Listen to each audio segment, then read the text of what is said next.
All right, now, everybody. Quiet, listen to me. We're going to start a show. Now, some of you people have been with me before. You know it's going to be a tough grind, but we're going to have a show.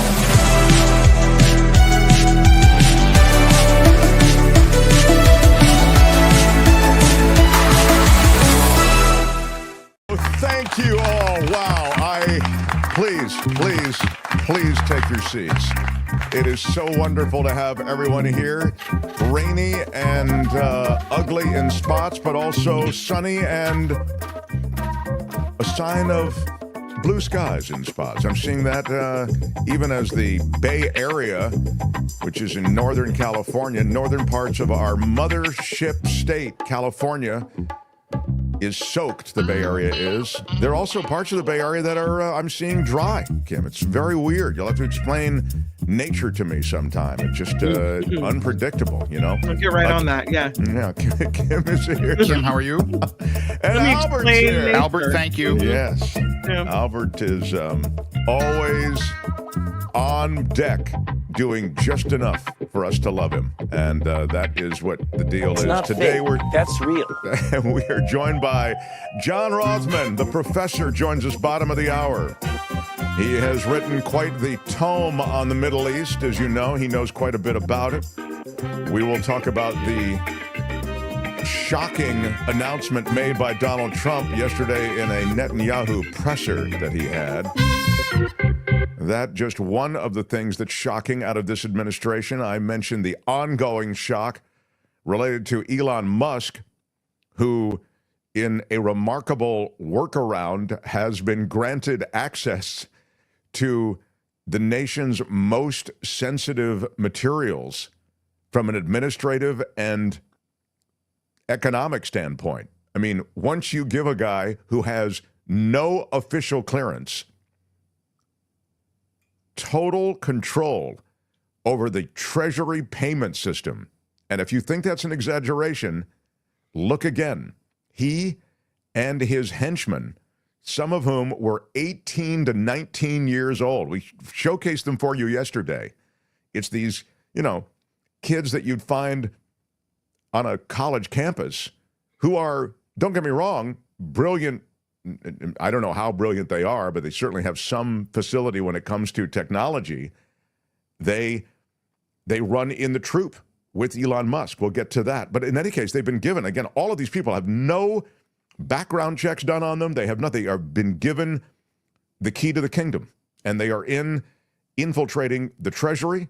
They have shut down USAID. We will get to all of this. It's an extraordinary thing. And on top of that, I'll just mention that the extraordinary on top of the extraordinary is that the GOP, they're saying nothing.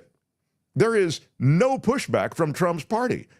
So these Congress people who, of course, would typically be involved in any kind of approval of an agency's funding, and similarly, the sapping of funding and the closing down of an agency, you would think they want some control or some say in whether or not an agency is closed down. No, they are cool. That's the old way we used to do it. Mm. You'll see it in a moment. We'll frame it all for you. Yeah. You know who else we haven't heard from? I was reading an article last night about the silence of the former presidents. None of them have spoken out against what's happened in the last month. Yeah, I don't know. I mean, the social media and general media gravitational force of Trump is so strong that I suspect, if Obama spoke out, maybe it would move the meter a little bit. But what is he going to say? Yeah. I do think the silence is disturbing. We'll play you a little video and you'll see the kind of tepid response.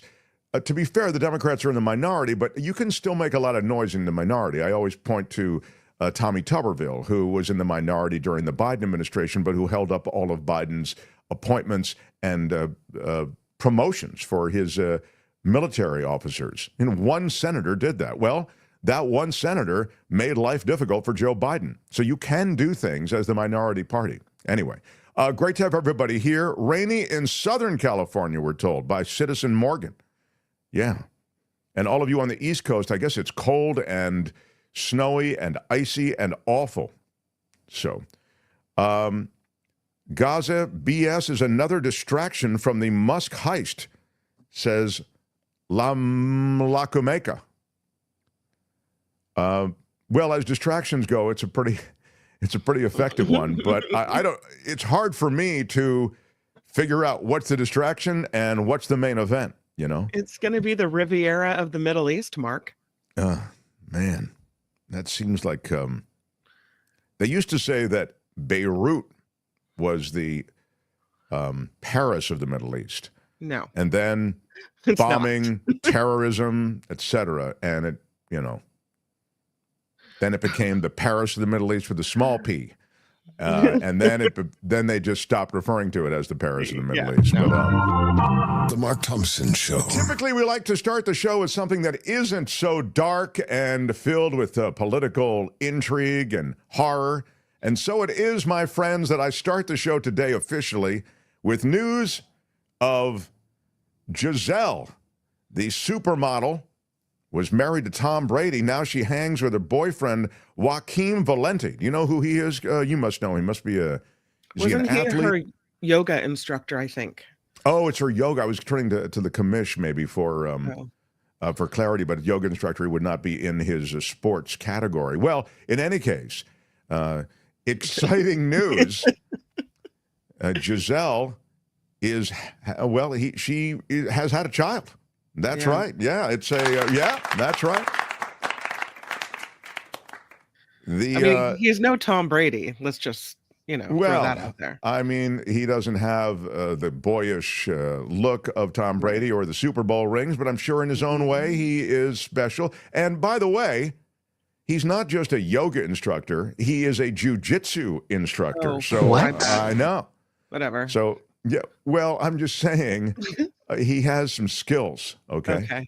All right. Look, I get it. You're hot for Tom Brady, and you're not hot for Joaquin. But Joaquin wanted to keep the romance out of the spotlight, low pro, and now the two are inseparable, apparently. And during her pregnancy, Joaquin was there all the time. Well, yeah, they're inseparable now. Now they can't get away from each other. They're stuck for life. Even if they break up, they have that kid now. Wow. That's the most romantic thing. Can never get away from that guy. Oh, my God. I blame you. Right. Wow. Kim is tough. Well, apparently, Gisele is very happy. The baby is healthy. And yeah, she's 44, so that's a feat in itself. So yeah, that's congrats true. to Gisele. Kind of late in the game to get it going, but it's always maybe. And she's had 2 children already, so maybe she'll be the mature parent. And no word. She is Brazilian, so I'm assuming the jiu-jitsu and her being Brazilian. Oh, yes. There must be a sense of home and culture with this guy, Joaquin. He might not be Tom Brady, but Great take. He speaks Portuguese probably, and they can, it must be a different kind of relationship. How about that, Kim? Do you think about that? I mean, I just feel like, it's wonderful, and a new baby, it's great, but come on, you already had 2 kids. Now you have to go back to diapers. I kind of feel bad for her. I can't believe it. It's like a rollback. Albert, women on women hate is the worst thing. This is I don't fantastic. know. Kim, how are you? Yeah, I don't get it. I'm sure she's she looks very happy. If that was me, I'd be pissed off. I say best wishes to you. The Mark Thompson Show. The seasonal flu in California is surging to levels not seen in several years. Reasons aren't entirely clear. We had the doctor on yesterday. Test positivity for influenza specimens at state laboratories hit 26% in the last week. That's higher than the peaks of the prior 4 seasons. It's still trending up. And the share of deaths in California related to the flu also surpassing those of the past 4 years. 2.4%, 484 people dying, and the deaths attributed to influenza this season. That's compared to 1.6% at the peak of last year.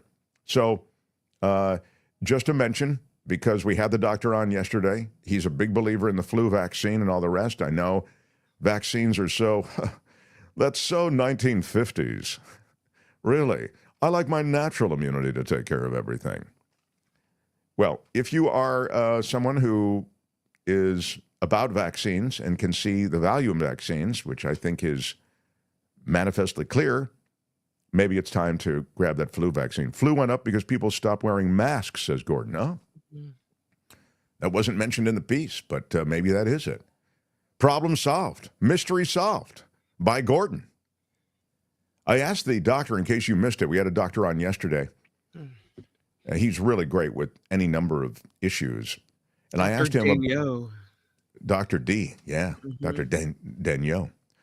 I asked him about the general assertion that there's so many more vaccines today than there used to be. I mean, it used to be the vaccine schedule wasn't as crowded as it is now. And the idea somehow that this was a big pharma grab or what's going on here with all of these vaccines. And he kind of walked us through it and said, yeah, there are more vaccines now than there used to be. But this is about innovation, and this is about understanding those things that can be a problem from a health standpoint, infectious disease that can be a problem. And so, as vaccines are developed to handle some of these assaults on human biology, you do pick up more in the vaccine schedule. That was sort of a general overview of what he said. But anyway, as we looking down the barrel of a nasty flu season already, there is still a flu vaccine out there. That Dr. D is a little hunky, I noticed. Dr. D is a TV doc too, but you know, a real doctor. He's an ER doc. He works in the ER, but he also does television, so he has a hunkiness, I think. Peter Chin Hong in San Francisco, says Debbie. Another hunk of a doctor. So, I mean, they're all cute. I leave the hunk bookings to Kim. So that was my wrist hit the button. I have a button when we go to break, and I hit it prematurely, so apologies. The Mark Thompson Show. I'll get every vaccine they give me, says John Watson. All right, great. Well, I don't know where to start, so I'll just start somewhere. It is quite the remarkable thing when a president who has already turned a fire hose of crazy on the U.S. government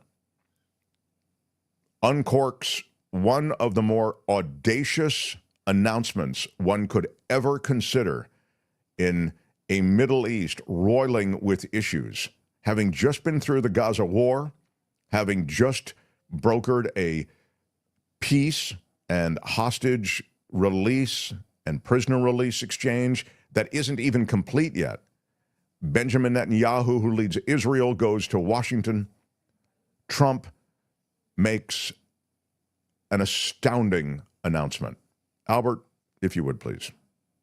This morning, a stunning proposal from an American president, Donald Trump, with the Israeli prime minister by his side, declaring that the U.S. will take over the Gaza Strip and calling for the permanent resettlement of roughly 2 million Palestinians. The U.S. will take over the Gaza Strip, and we will do a job with it, too. We'll own it and be responsible for dismantling all of the dangerous unexploded bombs and other weapons on the site. And he says he's willing to use the U.S. military to do it. We'll do what is necessary. If it's necessary, we'll do that. We're going to take over that piece, and we're going to develop it, create thousands and thousands of jobs. Benjamin Netanyahu seemingly on board with the plan. I think it's something that could change history, and it's worthwhile really pursuing this avenue. The real estate mogul turned president touting the potential opportunity. I don't want to be cute. I don't want to be a wise guy, but the Riviera of the Middle East, this could be something that could be so bad. This could be so magnificent. But Trump provided no details on how he could do this or on what authority he could take over the sovereign territory. His proposal likely a violation of international law. I do see a long-term ownership position, and I see it bringing great stability to that part of the Middle East and maybe the entire Middle East. And everybody I've spoken to, this was not a decision made lightly. The big question, who would live there? Trump broadly suggesting everyone is welcome, but he made it clear the Palestinian residents of Gaza should leave and relocate elsewhere. There are many of them that want to do this and build various domains that will ultimately be occupied by the 1.8 million Palestinians living in Gaza, ending the death and destruction and, frankly, bad luck. This can be paid for by neighboring countries of great wealth. Hours earlier in the Oval Office, the president argued Palestinians have no choice but to leave Gaza. It's a pure demolition site. If we could find the right piece of land or numerous pieces of land and build them some really nice places with plenty of money in the area, that's for sure, I think that would be a lot better than going back to Gaza. Shortly after welcoming Netanyahu to the White House, Trump digging in, asked point blank if he believes Palestinians have a right to return. It would be my hope that we could do something really nice, really good, where they wouldn't want to return. Why would they want to return? The place has been hell. It's been one of the meanest, toughest places on earth. And then just hours later, that shocking declaration that he envisions the U.S. taking over Gaza entirely. After 16 months of war, the devastation is massive. But even amid the destruction, since the ceasefire was announced last month, Palestinians returning to their homes. Those images, hundreds of thousands determined to get back. In Gaza this morning, Palestinians strongly rejecting Trump's proposal. This man saying, "We are staying steadfast in our land here. Whoever wants to rebuild should not kick us out under the pretext of rebuilding." But the president now insists that Egypt and Jordan should take them in, an idea those countries have fiercely rejected. Well, I think Jordan and Egypt will. I know they've spoken about it with you, and they say they're not going to accept. I say they will. Now, President Trump is making this proposal even as the U.S. has been working to secure the second phase of this ceasefire deal, which intends to bring about the release of the remaining hostages and a permanent end to fighting. Negotiations that were incredibly difficult even before President Trump made this new announcement. What comes next, George, is unclear. Yeah, what comes next is always unclear with Trump. He is oftentimes about the announcement. He's oftentimes about the moment. He's oftentimes about the media cycle, more than he is about the actual policy. I think that's what makes understanding Trump a difficult thing. And this is a particularly tough situation because of the sensitivities internationally and also the sensitivities domestically. I just see this as fraught with problems. The implicit commitment of American military in a part of the world that you really just don't want to get the American military involved. And, this is a sovereign territory. You can't just take it over like this, or can you, I suppose, would be what he might say. Forcing former Gaza inhabitants to other countries is not feasible. Other countries don't want them, and it would destabilize the region, says Karen Cooper. I mean, this is the other part of it. I mean, if you really are talking about these, you're creating essentially a refugee flow into these countries that have already rejected these people as refugees. I mean, John Rothmann will come on and tell you probably that Jordan might be the place where there would be almost a direct generational line of return. I mean, again, the history of the Middle East is sort of interpretive. You can play every moment in your own way to make whatever case you want, I think. I mean, you've heard it from punditry and those on both sides and all sides. But when you talk about Jordan and Egypt, you're already talking about countries that have essentially rejected a flow of Palestinians. I mean, they have, look, you can look to the beginning of the Gaza crisis. I mean, Egypt it's there with a passage that can be opened for Palestinian refugee flow. It wasn't opened. Why? Because they don't want them. I mean, the sad state of the Palestinians is made sadder by the utter rejection of the Palestinians by other Arab states. And one of the things that is utterly depressing is that the Arab states use the Palestinian crisis, and they use the fact that these people need and deserve a homeland of their own, they use it in the political machinations of the Middle East, in the conversations around why they hate the West, and in the population, the native populations I'm talking about in all of these Arab countries. There is a lot of using this as it's a ploy, in effect. It gets to the anger, it whips up the street, but the reality is they don't welcome Palestinians with open arms into either one of the articulated countries, but it could be all through the Arab world. And it's a tragedy because these people do need a country where they can determine their own future. And this is nowhere near that plan. In fact, this is in deep space from that plan. There is no mention of a two-state solution. I mean, you heard it in the press conference yesterday, even asked about the two-state solution. It was clearly something that Trump wasn't even going to dignify with a reasonable response.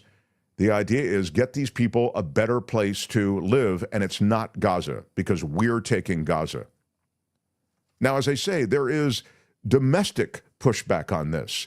So this isn't washing down so smoothly for Trump here in this country. But I can never tell whether Trump is playing the moment, playing a longer-term plan, or, if you want to really be cynical about it, and I suppose I think some cynicism is appropriate in many of these situations, is Trump, in a sense, paying off transactionally the deal that he's made implicitly with the holy rollers, right? The Christian right. They want Israel to rise so that when end times come, everything, you can walk me through I'm sure many of you know the biblical part of this better than I do, but essentially it is that Israel rises, it's the Antichrist, it's all, and then, of course, those who believe in Jesus,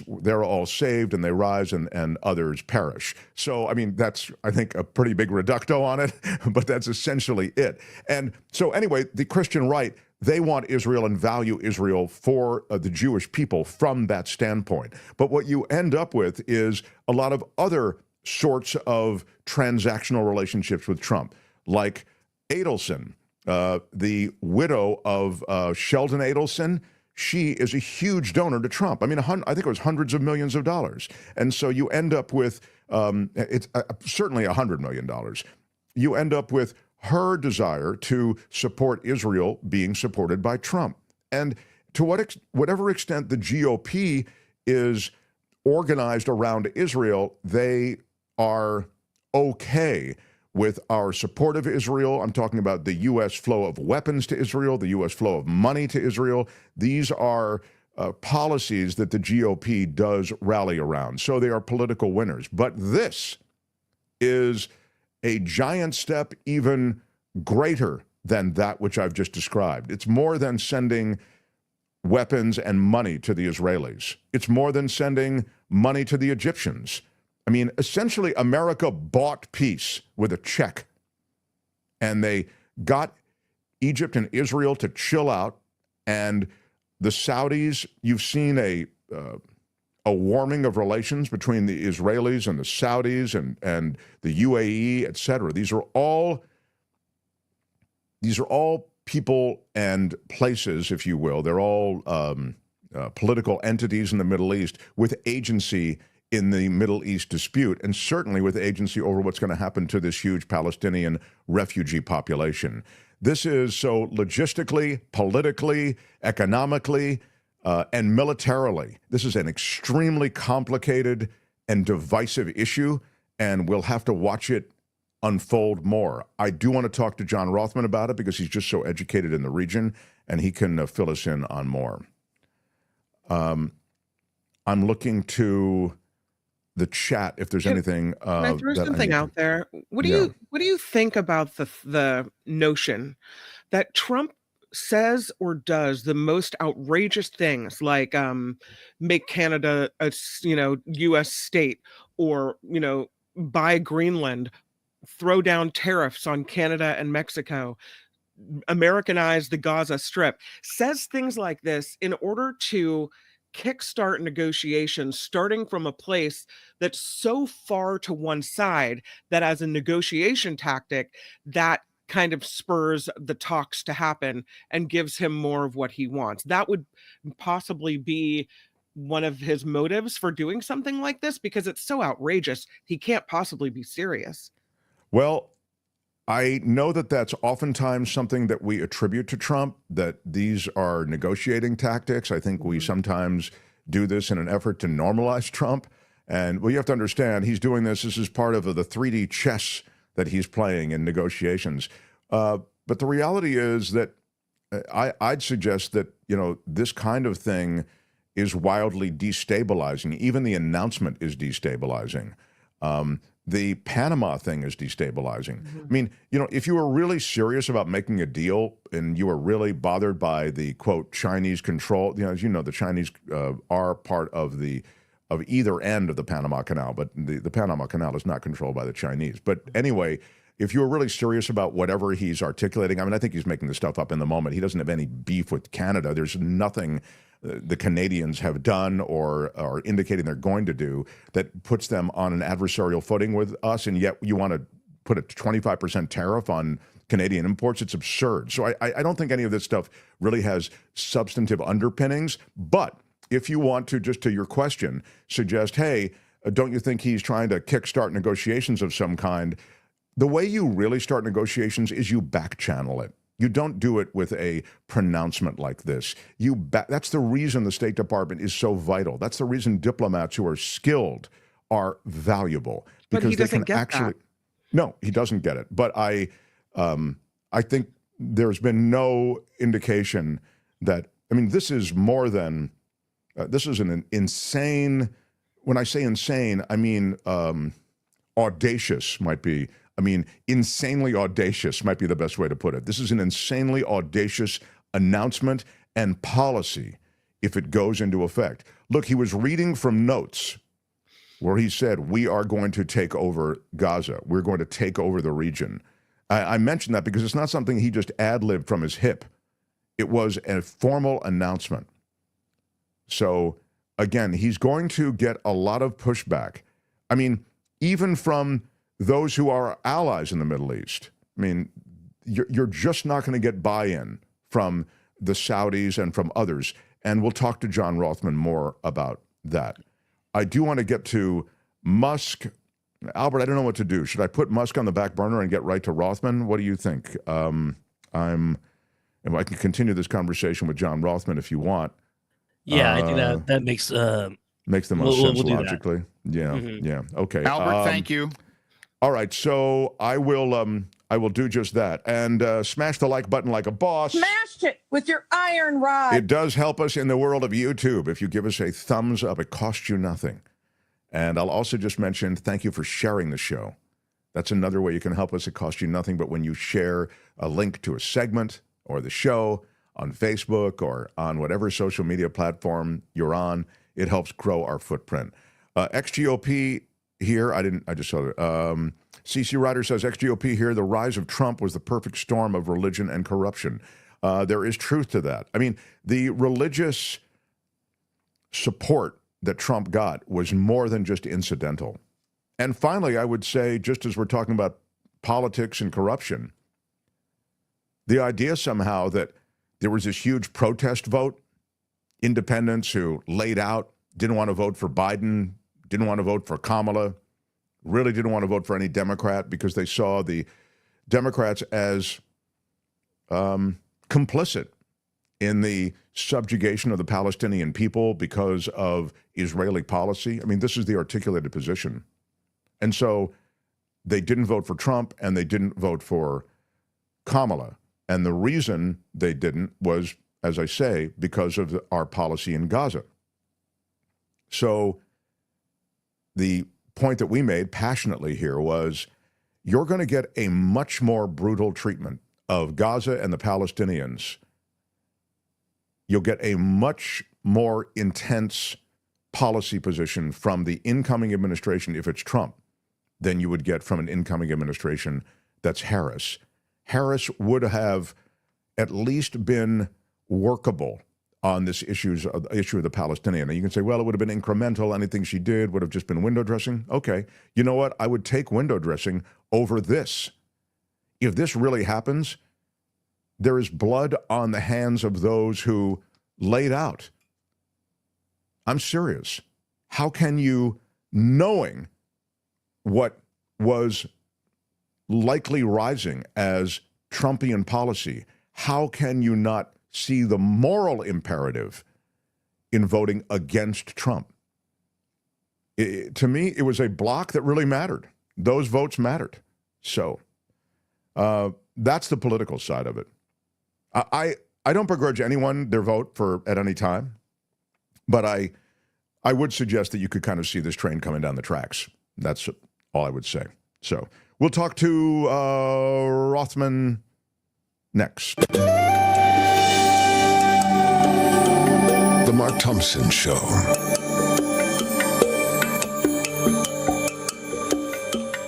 This guy has written a book about the Middle East, and he is quite the scholar on Middle Eastern affairs. Also, when it comes to presidential history and government, he is weighing in as a heavyweight. Please welcome our former colleague from KGO Radio. He's John Rothmann, the professor, everybody. Hello, Professor. I am astounded by this announcement. As I say, it seems insanely audacious, this announcement on the part of this administration as to what the future plans might be for Gaza and for the Palestinian people. Can you speak to this? It's horrifying. First of all, Gaza will never be an American possession. This is not the first time that ideas about Gaza have been floated. By the way, the idea of Gaza as a Riviera of the Middle East, I first felt that when I visited Gaza in 1968. The beaches were spectacular. Then there were only about 600,000 people living in Gaza. Today, it's close to 2 million. And of course, when the peace agreement was reached between Israel and Egypt, Menachem Begin, the then prime minister of Israel, said to Anwar Sadat, take Gaza, start there. And of course, Sadat said absolutely not, because he understood the destabilization that would take place in Egypt. And you will recall that when Arik Sharon withdrew Israel from Gaza, which Israel controlled, he dismantled every Jewish settlement and withdrew every Jew from Gaza. And he said to the Palestinian Authority, look, you now have this. Show us you want peace. Live side by side with us. And of course, what happened was that the Palestinian Authority was overthrown by Hamas, and that Hamas declared war on Israel, as it always had, and this situation continued. The idea of expelling 2 million people is absurd. And the idea that the United States would put troops in Gaza is beyond my comprehension. Interestingly enough, the reaction of Jordan, of Egypt, of Saudi Arabia, of the European community, of the United Nations, has been to roundly reject Donald Trump's proposal. It makes no sense to me at all. It may be that last point that you're making that actually gets him to reconsider or reconfigure or reconstitute this proposal. But, the forced deportation of a population is a violation of international law. I mean, that is a war crime.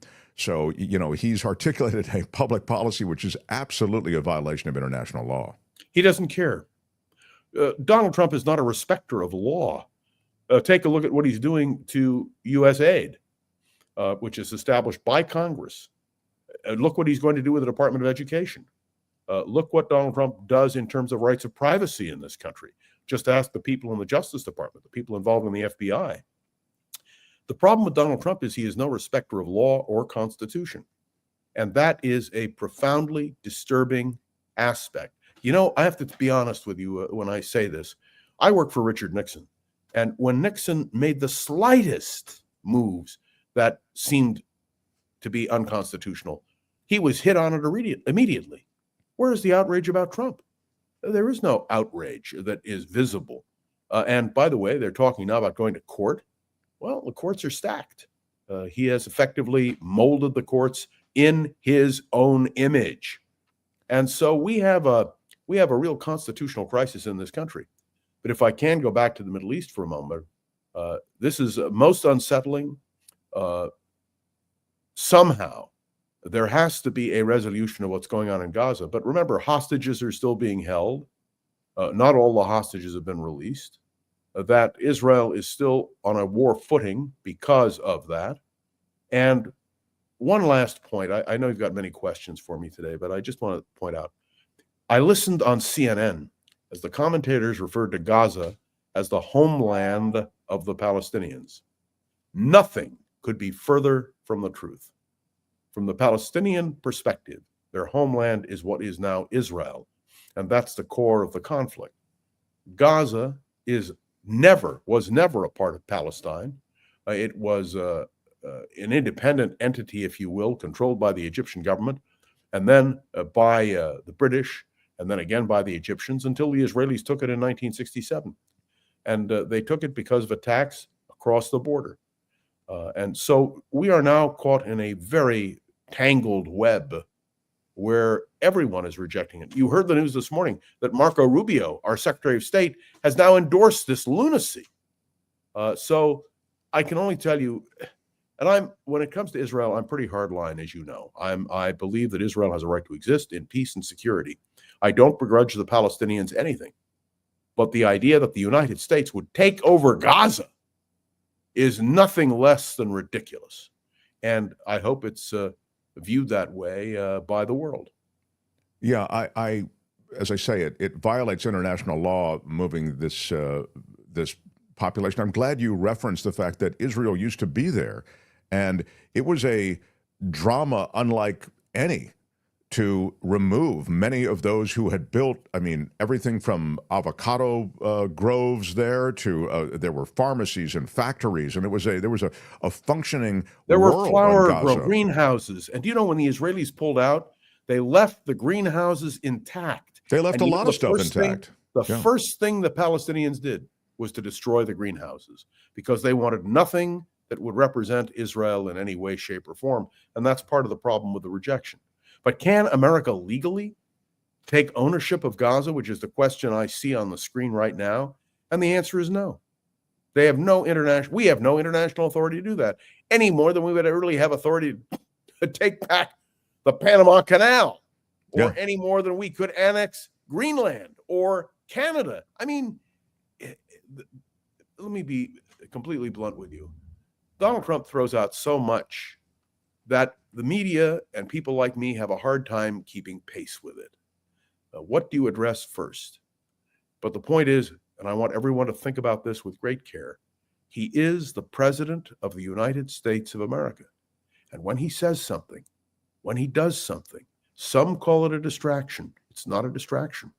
Do you think the dismantling of U.S. aid is a distraction? Do you think his threats against the Department of Education are a distraction? Do you know that this is a man who is willing to take congressionally mandated departments and simply act without consent of Congress? And you know the most terrifying thing to me is the deafening silence from most Republicans. It's astounding.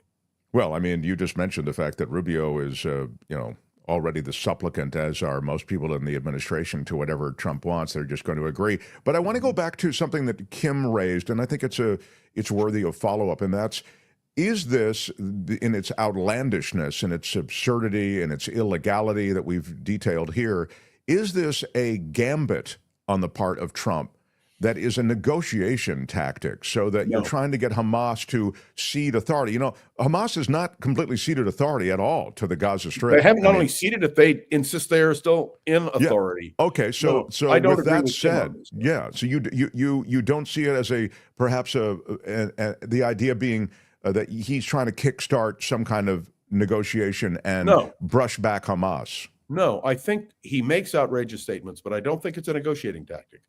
Do you think when he said that he was going to pardon all of the January 6th people, including people who had attacked police officers, that was a negotiating tactic? I had people call me and say to me, He'll never do it. He wouldn't have the gall to do it. It would be terrible. He's done it. So I take a very simple position. If he says he's going to do it, I'm prepared to accept the fact that that's a real threat. Well, I mean, just from a logistical standpoint, I don't know that you can do it. I mean, it's just, you know, do what? Again, take over Gaza? Yeah. Take sure over with American troops. You're going to go to Gaza. It's not just going to Gaza with American troops. You're going to get rid of 2 million people. You're going to need buy-in from Jordan and Egypt. Oh, really? Yeah. You're really. so logical, Mark. You're taking this so seriously. But I mean, if you're saying he could really do it, I mean, doing it is getting rid of 2 million people. You've got to put them somewhere. And he said that he wants to put them in Egypt and Jordan. One of the reasons I want to have you on is you can explain why Jordan might have a connection to the Palestinian people in a way. I mean, they both countries he's mentioned do. But can you just mention sort of the relationship between Jordan, Egypt, and the Palestinians, please? I will. First of all, you have to understand that Jordan is an artificial country. It was created by the British in order to establish a place for the Hashemites to rule. It was a payoff for Hashemite cooperation in World War I. Jordan is Palestine. That is to say, about 78% of the territory of Jordan was part of the Palestinian Mandate, and about 80% of the population of Jordan are Palestinian descent. So you can make the argument legitimately that Jordan is Palestine. But the Palestinians reject it. And Jordan, I have in my library a pamphlet put out by Jordan saying Jordan is not Palestine. It's the headline of the pamphlet. So there's no way that works. And King Abdullah, who is a reliable American ally, who has a peace treaty with Israel, understands the fragility of the rule of the Hashemites. They're a minority in their own kingdom. Now let's talk about Egypt for a moment. Are people so forgetful that they don't remember when the Muslim Brotherhood took over Egypt? And do you remember how they were displaced? General Sisi, now President Sisi, threw them out. And I want everybody to understand the last thing Egypt wants is to destabilize their country. And admitting Palestinians who are already radicalized would strengthen the Muslim Brotherhood. And so, in my mind, there is no doubt that that would not be accepted. Let me say a word about Saudi Arabia. The Saudi Arabians have rejected this completely, absolutely rejected it. And who is embracing it? Nobody that I know. Now, why was Netanyahu pleased? It's an important question because the Israelis have no idea what to do about Gaza. And if America wants to take the problem, God bless you. And the Israelis know that if America controls Gaza, if our troops are on the border between Israel and Gaza, we won't have those kind of border intrusions that we saw on October 7th. So do you understand? I understand the Israeli reaction completely, but I also understand that not a single Palestinian, not a single credible Arab leader, none of them will accept this kind of nonsensical proposal. But where is the criticism from members of our Congress? Where is Marco Rubio, who, by the way, knows the Middle East pretty well? Well, as I just said, Marco Rubio's on board with this. I mean, of course he is. Yeah, I mean, he's not going to. You're not going to get pushback. Sure. Little Marco has folded. Yeah. By the way, did you know who was seated in the Oval Office during the conversation between the president and the prime minister? J.D. Vance, the vice president of the United States, who sat there saying nothing. Oh, J.D. Vance is just happy to be there. You know, he's on the Peter Thiel Eurail pass or whatever it is. I mean, well, you know, my ambition in life was never to be president. It was to be vice president, to a very healthy president. None of the Arabs that Rothmann is mentioning accept the existence of Israel either. Not correct. Egypt accepts Israel. Jordan does. And de facto, the Saudis, who now let Israeli planes fly over Saudi territory, they do as well. So it's not like the old days when the entire Arab world rejected the right of Israel to exist. Now, ask me if there were a vote of the Arab masses, how they would vote. Israel would not exist, most assuredly. But Congress has placed a hold on $1 billion in arms sales designated for Israel. That news, I'm not familiar with that at all. Yeah, that's just coming in. I'm seeing this. It was readied alongside President Trump welcoming Israeli Prime Minister Benjamin Netanyahu to the Washington White House. 2 congressional aides say that there's a hold that's been placed on the arms sale package. The Wall Street Journal first reported the hold, saying Democratic lawmakers had exercised that hold.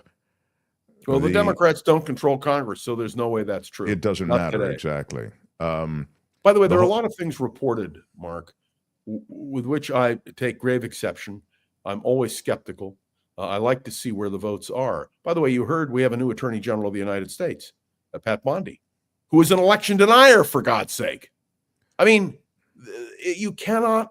If I had written a novel 3 years ago using what has happened as a benchmark, I never could have had the manuscript looked at seriously. Can you imagine Robert F. Kennedy Jr. will in all likelihood be confirmed as Secretary of Health and Human Services? Can you imagine that Tulsi Gabbard may be confirmed as the head of national intelligence? Can you imagine that Kash Patel, and I don't know if you've looked at his book, take a look at his book. He publishes the enemies list in the back of the book, for God's sake. Yeah, Kash Patel has made no bones about the fact that he has an enemies list and he is about retribution on behalf of the president, Donald Trump. You understand? But I want to say one thing, because I'll take a victory lap here where nobody else, I said Trump would get all of his picks through. Now, I also said I think Hegseth is facing some pretty strong political headwinds, but once Hegseth was through, if you can get him through, you can get anybody through. And it was extraordinary that I made the same mistake you made at a speech I gave in Marin County, in which I said Tulsi Gabbard will never be confirmed. I focused on her, and boy, oh boy, was I wrong. Yeah, Donald Trump is getting everything he wants. So quickly, I want to pivot to Elon Musk. Musk has really taken a wrecking ball to government, and he's taken a wrecking ball with total illegality. So, even as we're talking about illegality when it comes to international law and the relocation of 2 million Palestinians or inhabitants of Gaza, I think it interesting that we're also seeing that same kind of lawlessness inform the work of Elon Musk as he moves through government with utter recklessness and with complete disregard for legality or illegality. I agree with you 100%. And again, there are lawsuits being filed, but by the time they're dealt with, it'll be too late. I'm looking at what he's done to U.S. aid, which is one of the most important functions of government established by John F. Kennedy, funded by Congress. And he's dismantling an existing program that has brought more international goodwill than I can ever imagine. It's mind-boggling, but I'll tell you what really bothers me, and I don't want you to think I'm nuts, but what bothers me is that Congress is not standing up. I don't understand these Republicans. If this were a Democratic president doing what Donald Trump is doing, well, he'd be impeached. And actually, to be very blunt with you, Donald Trump has broken the law on many occasions, and there is no chance for impeachment. That constitutional remedy does not exist because the Republicans in Congress have been completely cowed. Well, if they wouldn't impeach the guy after he engineered a coup, they're certainly not going to impeach him over any of this. Albert, run the piece a little bit about what Elon Musk has been up to. Here's a little something. Thank you, Albert. On assignment around the world with USAID, now rushing to leave their posts. It sounds like you're going to wind down USAID. This sounds like it. I mean, I think so. Overnight, USAID staff receiving this email saying nearly everyone in the department will be put on administrative leave by Friday. Those working abroad expected to return within 30 days.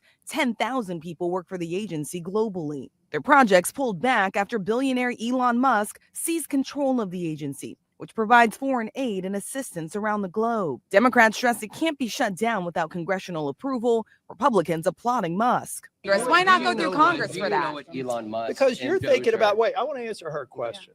Because you're reporting and you're asking questions about the old way of doing things. Musk, the world's richest man, stop also right behind there the for a offer to second. That is millions a of government wild thing for a member of Congress to say the CIA. that you're thinking about Some the 20,000 old taking the way we buyout used to so do it. far. ABC News learning those who don't could still be laid off. All of this part of the sweeping plan to shrink the federal government.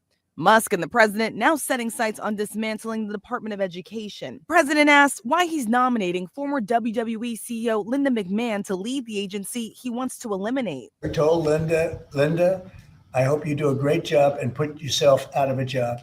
Musk's Department of Government Efficiency, staffed largely by young engineers, at least one of them 19, have brought beds into their government offices. Musk posting on X, working the weekend is a superpower. His team getting access to the Treasury Department's payment system, which processes trillions of dollars of the government's bills and includes the personal information of millions of Americans. It has no authority to make spending decisions, to shut down programs, or ignore federal law. This is not debatable. This is an indisputable fact. And over at the FBI, we have learned that a list has been handed over to the Justice Department of employees who worked on January 6 cases. At least 2 lawsuits have now been filed saying that these agents are being targeted by their own department for doing their jobs, Rebecca. And so can I just quickly, there is no such thing as the Department of Government Efficiency. It is not an official government agency. And the fact that they keep using it as a form of reference is appalling to me. CC Ryder is right. United States equals Hungary 2.0. That's absolutely right. This is an Orban-esque kind of takeover of government. And it is only important about the law that you speak of, John. It's only important if the law is enforced. And as you've also noted, there has been no pushback. And you heard that GOP congressperson say, you know, on the closing down of USAID, how come you didn't go through Congress? I mean, isn't that the way the law dictates it should be done? And he stopped and he pivoted and he looked at her and he said, that's the old way we used to do it. We're not doing it that way anymore. Yeah, it's stunning. And may I say, look, there are people listening to this program who are Republicans. This is antithetical to everything the Republican Party has believed. And this is what is so outrageous to me, among other things. Well, you say that, but then you get this crap. Mars, who is really sneezing it out. Dude, you're prolific today. I've been watching your comments, and you're sneezing it out of not your nose, though, is what I would say. USAID isn't an official agency either. It's not in the Constitution. Mars. No, that's wrong. That is a mistake. It is a government-funded. John F. Kennedy established it. Look at Wikipedia, for God's sake. Of course. But that's what where I they was get going the to say, funding. it doesn't have to be in the Constitution to be in an official agency, okay, Mars? Surely you know that. But, I mean, this is what happens. You get people like Mars who are ready to justify anything. Closing down USAID, closing down, giving Trump minions like Musk and his henchmen access to the Treasury payment system. These are things Mars and his people, I mean, people who are just kind of right-wingers, you know what I mean? They're just sort of anti-lib or anti-left. They're okay with this. And this I find incredibly disturbing because the left shouldn't be okay with lawlessness on the left and the right shouldn't be okay with lawlessness on the right. Asbjorn in Norway says USAID killed apartheid that Elon loves so much. He is out for revenge. So stop buying Teslas. U.S. enemies celebrate Trump's stupidity. I mean, I definitely think that Musk is running roughshod over government the way he did over Twitter. I think there really is a clear parallel there. Absolutely, 100%. Yeah. When he sends that memo out offering a buyout, John, that's a very Silicon Valley Twitter type move without regard for who is taking the retirement and who's not. I mean, assuming you could even do it. And again, the money's not appropriated, et cetera. But the point is, it was done across the board. It was so recklessly. I mean, not everyone weighs into government at the same level. It's an extraordinary thing he's doing. The old way, I agree with you. Yeah. And yeah, go ahead. People ask, one of the comments, I'm reading as much as I can as they come up on the screen, the midterms will be the answer. If the American people don't roundly reject what the Republicans are doing in Congress, we're in big trouble. But I want to make one other point before I know we have to conclude, and that has to do with Mitch McConnell. I listened to 60 Minutes with great care. And McConnell's justification for supporting Donald Trump is that he's a Republican. And that's the reason why he's doing what he's doing. And he also believed that the courts in the end would stop Donald Trump, that he didn't have to vote for impeachment on the second situation.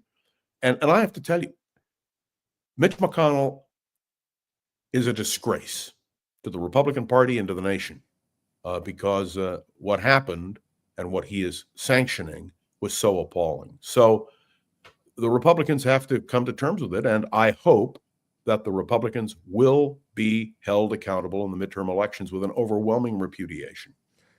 Well, I certainly agree with you about Mitch McConnell, and I've said it for years. I mean, ever since he held open that Supreme Court seat, which he had the right to do, but the idea somehow that you could deal so grotesquely with Barack Obama, who had the right to appoint a Supreme Court nominee, that you wouldn't even bring that nomination to the floor, that you wouldn't bring it through the confirmation process. It's terrible.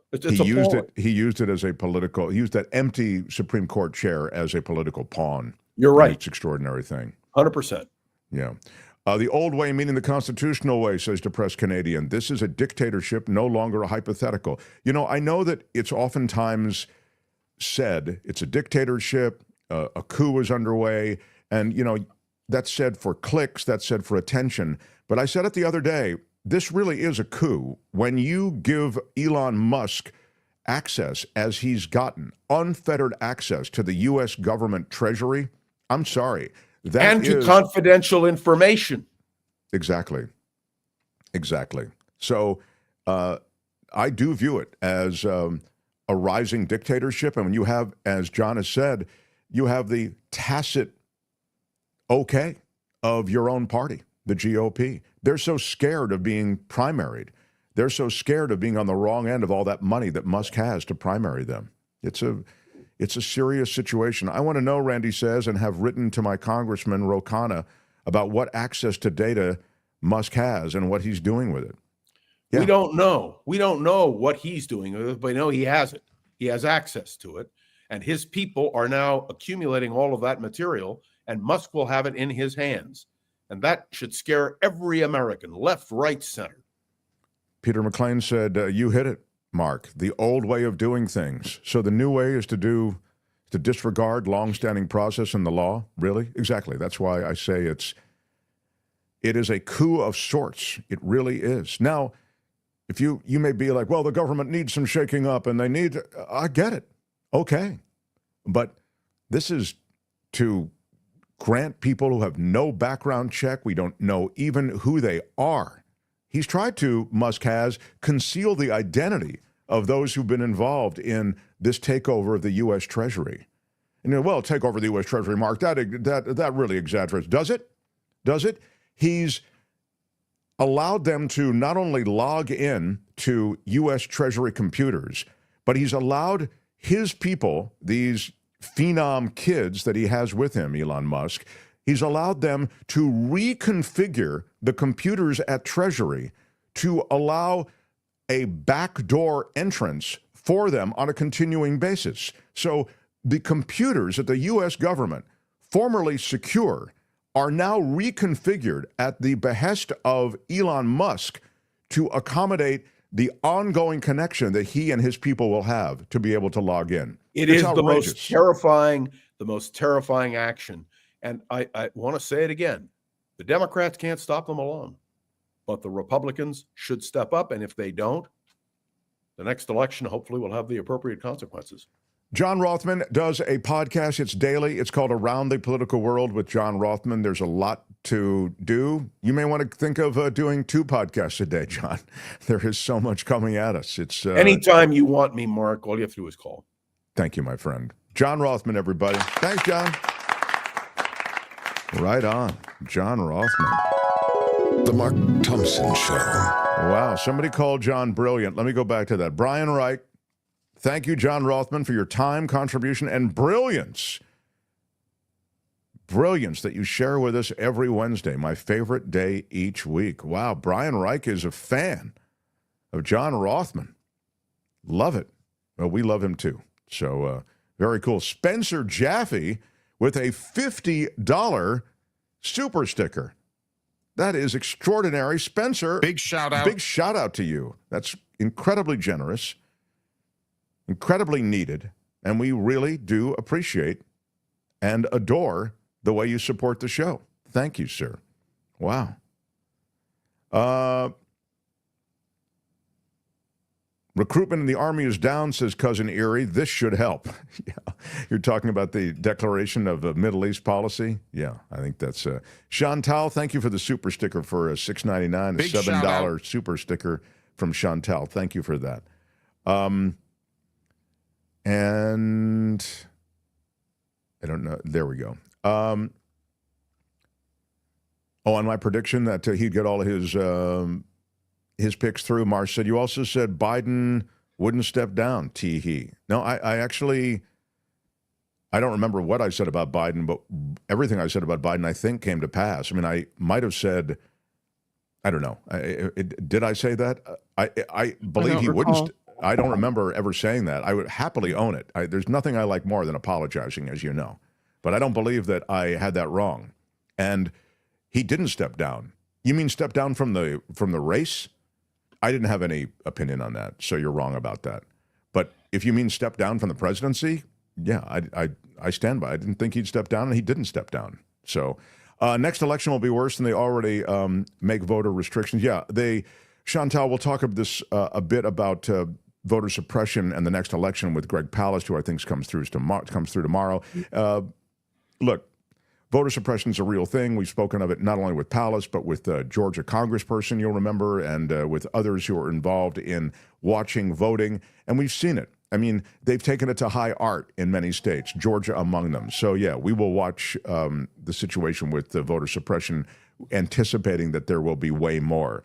Since they're cutting departments, says teacher Lori G., if we stop paying federal taxes, there will be no one to come after us. This is one way to use our money more effectively than boycotts. I would caution you on the no paying taxes thing. The government wants its money, always. Never forget that, because maybe somebody can convince you that you and a block of your friends are part of a movement and you're going to stop paying taxes. They will arrest you. They will imprison you. The government wants its money, always. So I implore you not to mess with that. It is a bad idea. Maybe it should be a good idea, but it's not. Now, I will say this about what Teacher Lori's saying.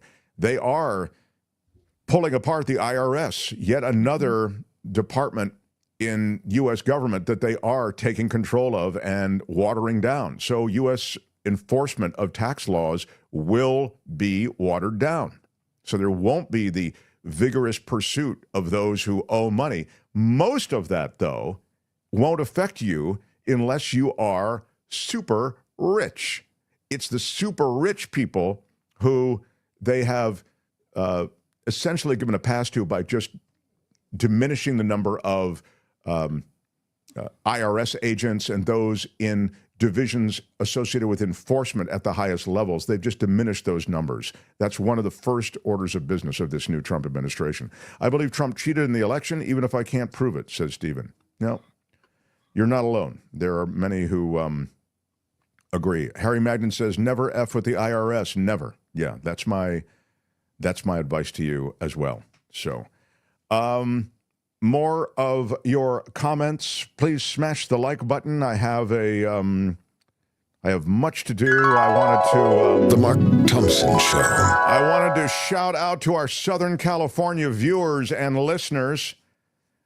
We found and are in love with a plumber. And it's hard. Kim will tell you, it's hard to find your perfect match. It's hard to find your perfect romance. It's hard to find your perfect doctor. And it's really hard to find your perfect plumber. We found him. These guys, One Day Rooter and Plumbing. We had a bunch of work done. And look, we paid for it, okay? So they are joining our show with some mentions here and there.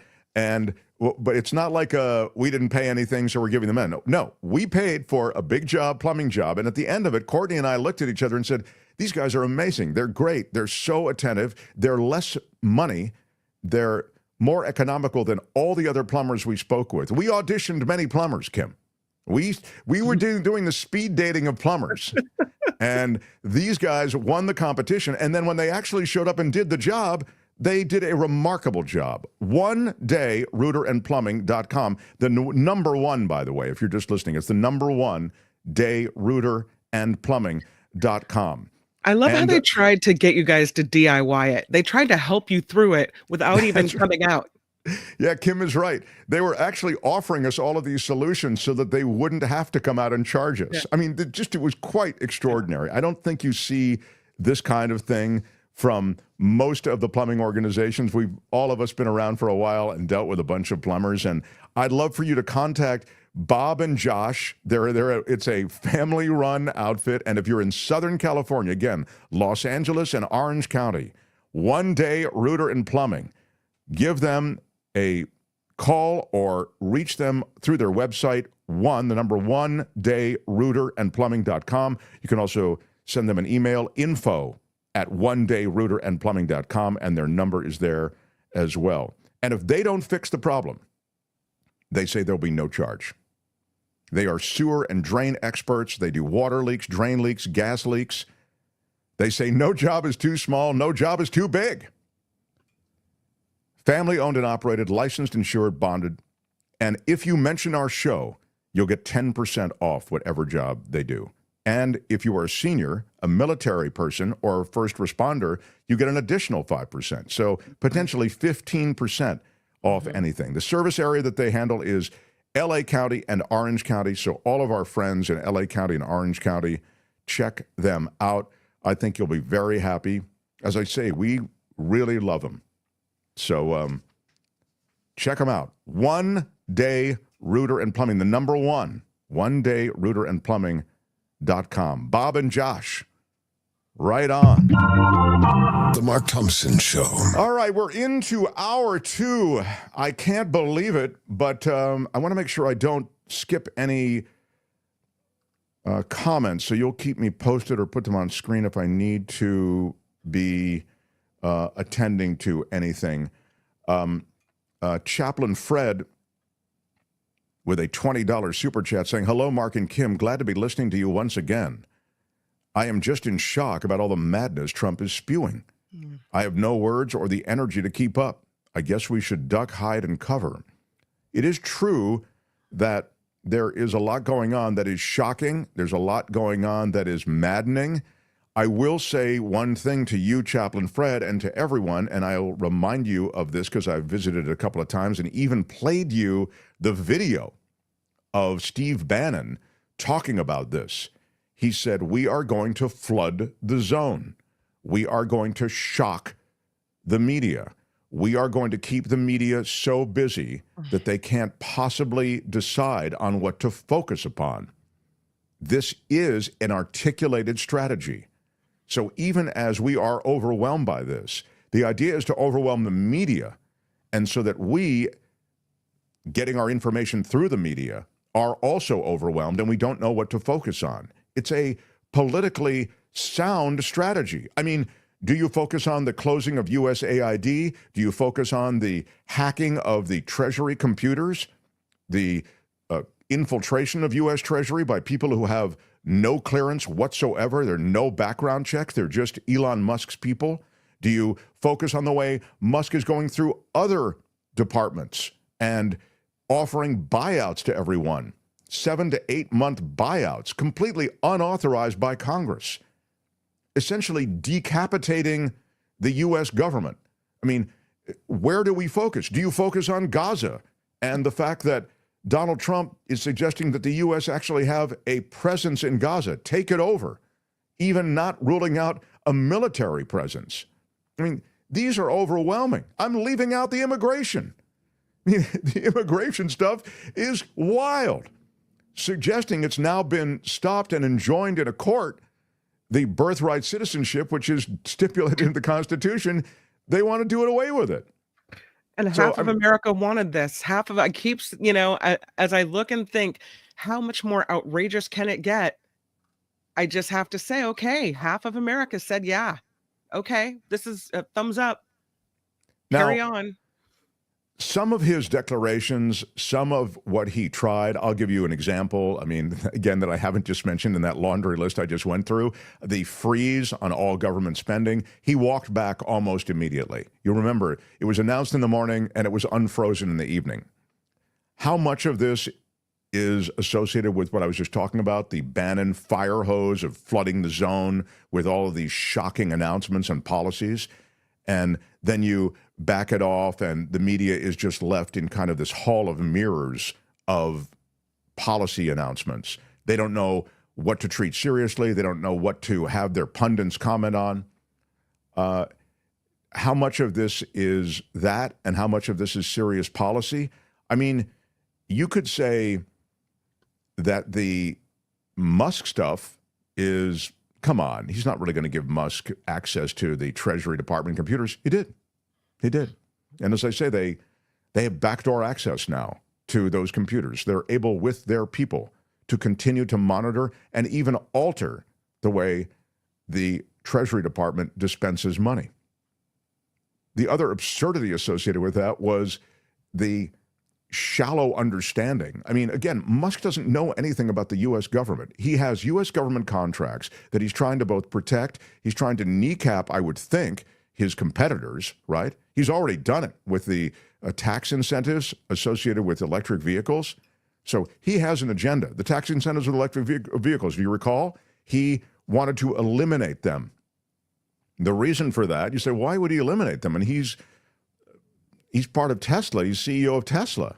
There are electric vehicles who benefit from those subsidies. Well, he gets all he needs already from U.S. government subsidies. He views the competition around electric vehicles as so significant that he doesn't want to see any U.S. government subsidies helping his competition. That's just on EVs. I'm leaving apart SpaceX, etc. He's a lot of different government contracts, and he has a vested interest in following those contracts through and making certain that his competition is sidelined in many ways. Give him access to the U.S. government, and he's able to wield incredible power, not to mention evade government regulation that he's been in violation of. I'm talking about law, north of, I think, 1.5 million when you add it all up. But these are, they're tepid kinds of fines that he has to pay. They're rounding errors, but he doesn't like the idea of him being held to account to any laws. So these are all things that are ongoing, and you've really allowed Musk to, again, in an unformally deputized role, take on all of this power. He really got his money's worth when he took over X, and he has the power now of the government to take on his enemies, and he may be one involved in the consortium of those taking over TikTok when that happens. I thought America is going to invest in TikTok. Like that's going to be our new state media, TikTok. Wow. Did you see that Trump said that America is going to invest in TikTok? Well, I mean, yeah. I just don't know. Look, that may happen. I thought Fox News Channel was America's official state media when it's the GOP's in charge. We have more than one. TikTok is going to be our online. I see. Okay, now. Super sticker from Miguel. Miguel with a $10 super sticker. Thank you, man. Thank you so much, Miguel. How about a big shout out? Big shout out. Yeah. Would you say it Erse or Hearse? I mean, if it's Spanish, you'd say Erse. Erse. The H is, if it's at the beginning of a word, it's silent. Erse. Erse. Yeah. Miguel Erse. Yes. That's a cool name. It is a cool name. I tell you, somehow I wish there's a handsome, dark Latino trying to get out of me. I'm telling you, somewhere deep down inside me. He's really deep in there. God damn it. I'm blanquísimo. Look at me. It's horrible. Just another white guy. Which one do you use? Mark Thompson? There you go. D. Elliott says to Teacher Lori, I agree. We should stop paying taxes. Tell me how it is. We'll get a GoFundMe going to get you guys out of prison. I wonder if this is true. Agolf says, please note, Jared Kushner is heavily invested in land bought at rock bottom crisis costs on the coast of Gaza. I think that he has designs on that land, but I'd be very surprised if he's actually bought anything, invested in land. What does that mean? You think he's... I'm sorry. I mean, I take your general point that Jared Kushner has designs on this part of the world, but I don't know. Show me the receipt on that. If he's actually purchased land, I'd need to see something. Well, this is it. Maybe you were right, Kim. Randy says that Trump just signed an executive order about establishing a U.S. sovereign wealth fund that would be used to buy TikTok. Yeah. Yeah. That story came out a couple days ago. And I'm sorry. I didn't. It made it into the outfield on me. I did not see it. And immediately my first thought was, okay, we're investing in TikTok.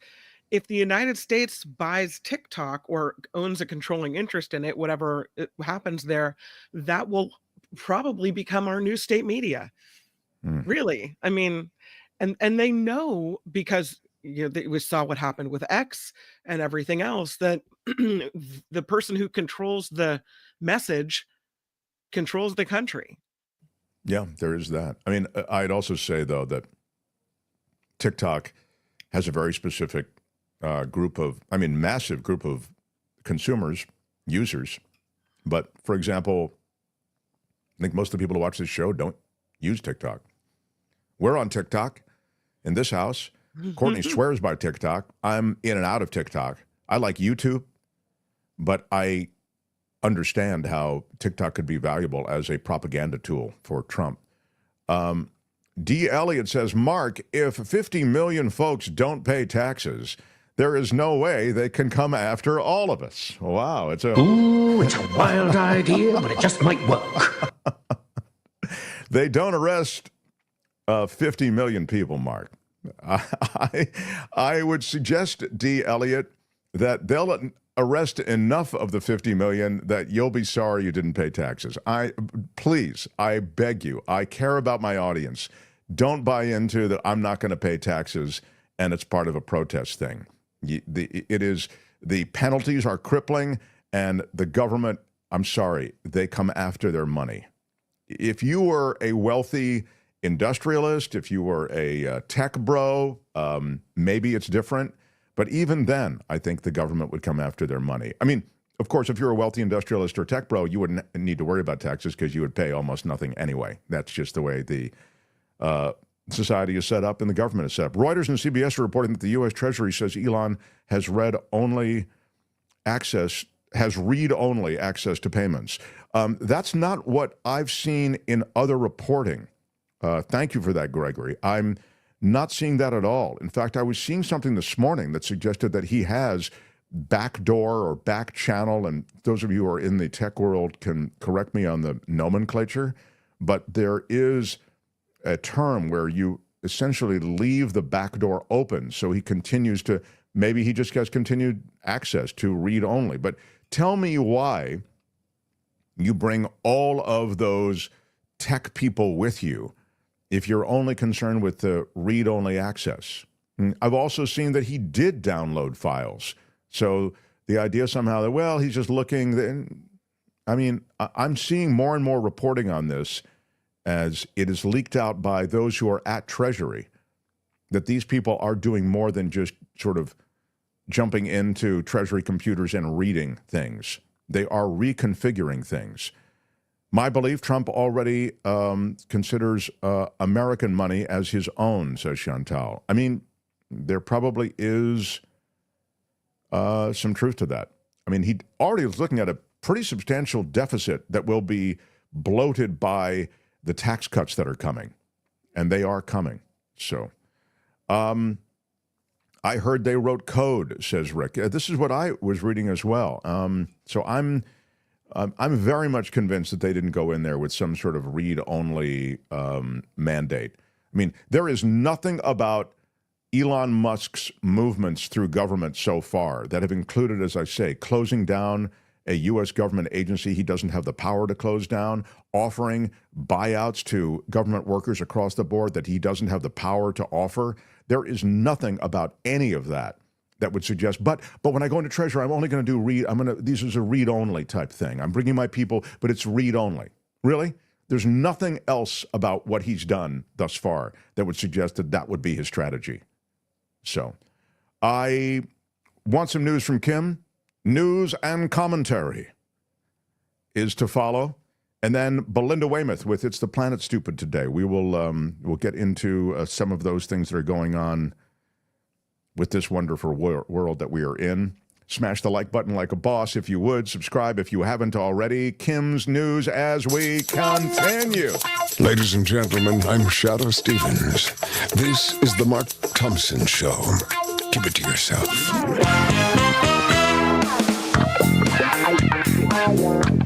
Who's Mark Thompson?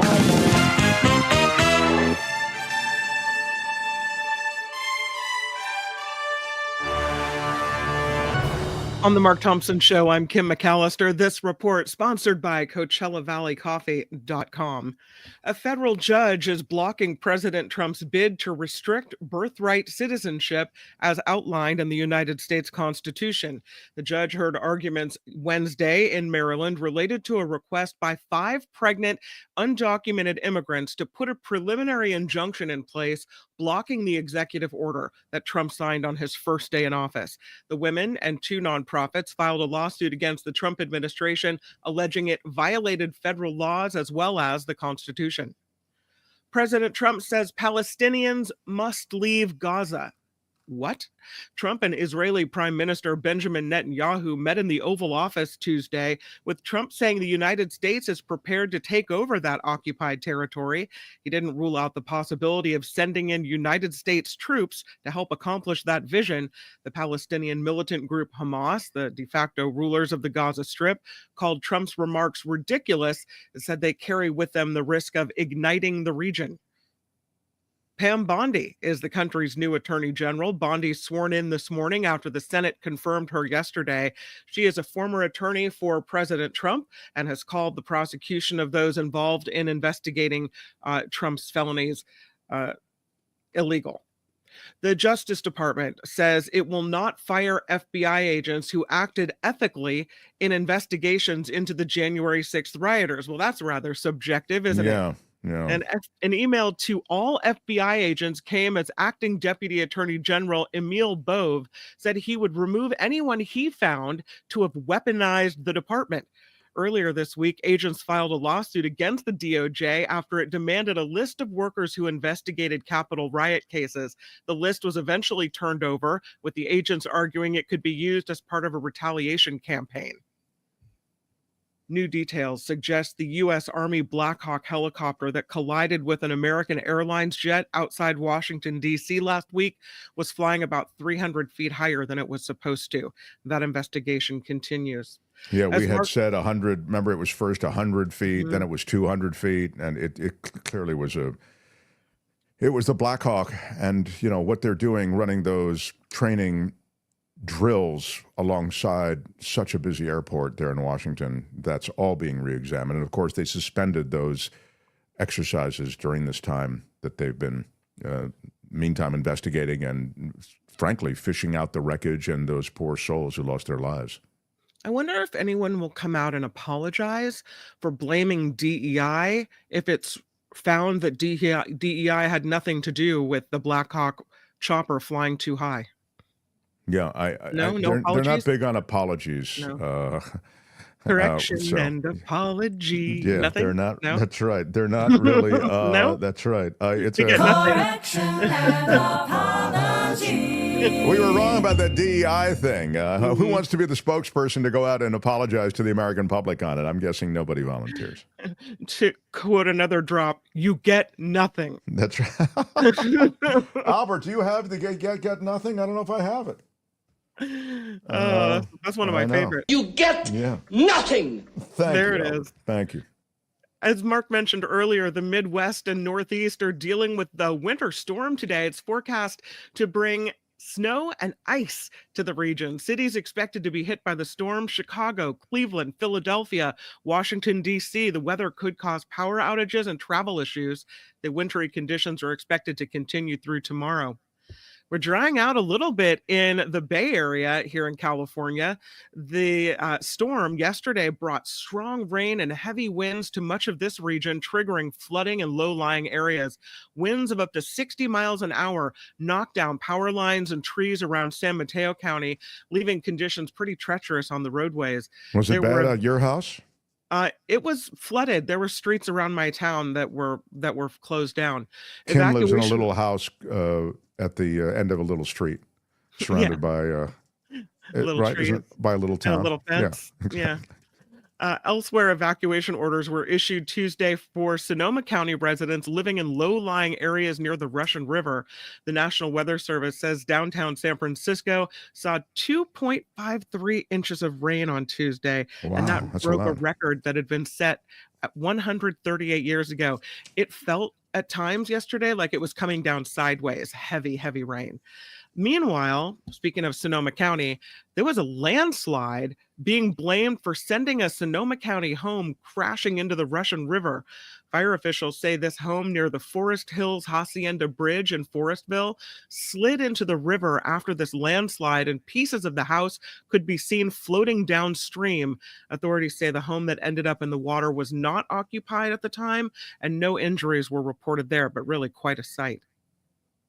An East Bay teacher dealing with complaints for hanging a pride flag in her first grade classroom. The horror. Heights Elementary School teacher Melanie Ramirez recently posted a video to social media showing her hanging a pride flag in her classroom and also showing off inclusive books for her kids to read. District officials say they fielded complaints about the possibility of sexual orientation being taught to first graders. The district does say all of the complaints they've received only came from one actual parent in the district. Oh my God. I guess that person is really heavy in the complaint department. Heights Elementary's officials say Ramirez is teaching the approved standard-based curriculum in her class. She's not violating any board policy. The NFL is removing the end racism message that would be in one end zone during the Super Bowl. Oh yeah, This they Sunday, have that. They don't have in, that. No, they don't have that anymore. They're not going to have it anymore. It's over. Party over. End racism apparently is a taboo subject now. Well, wait, did it ever consider Kim, consider the fact that maybe we did end racism and that's why they're getting rid of it? I mean, racism's gone?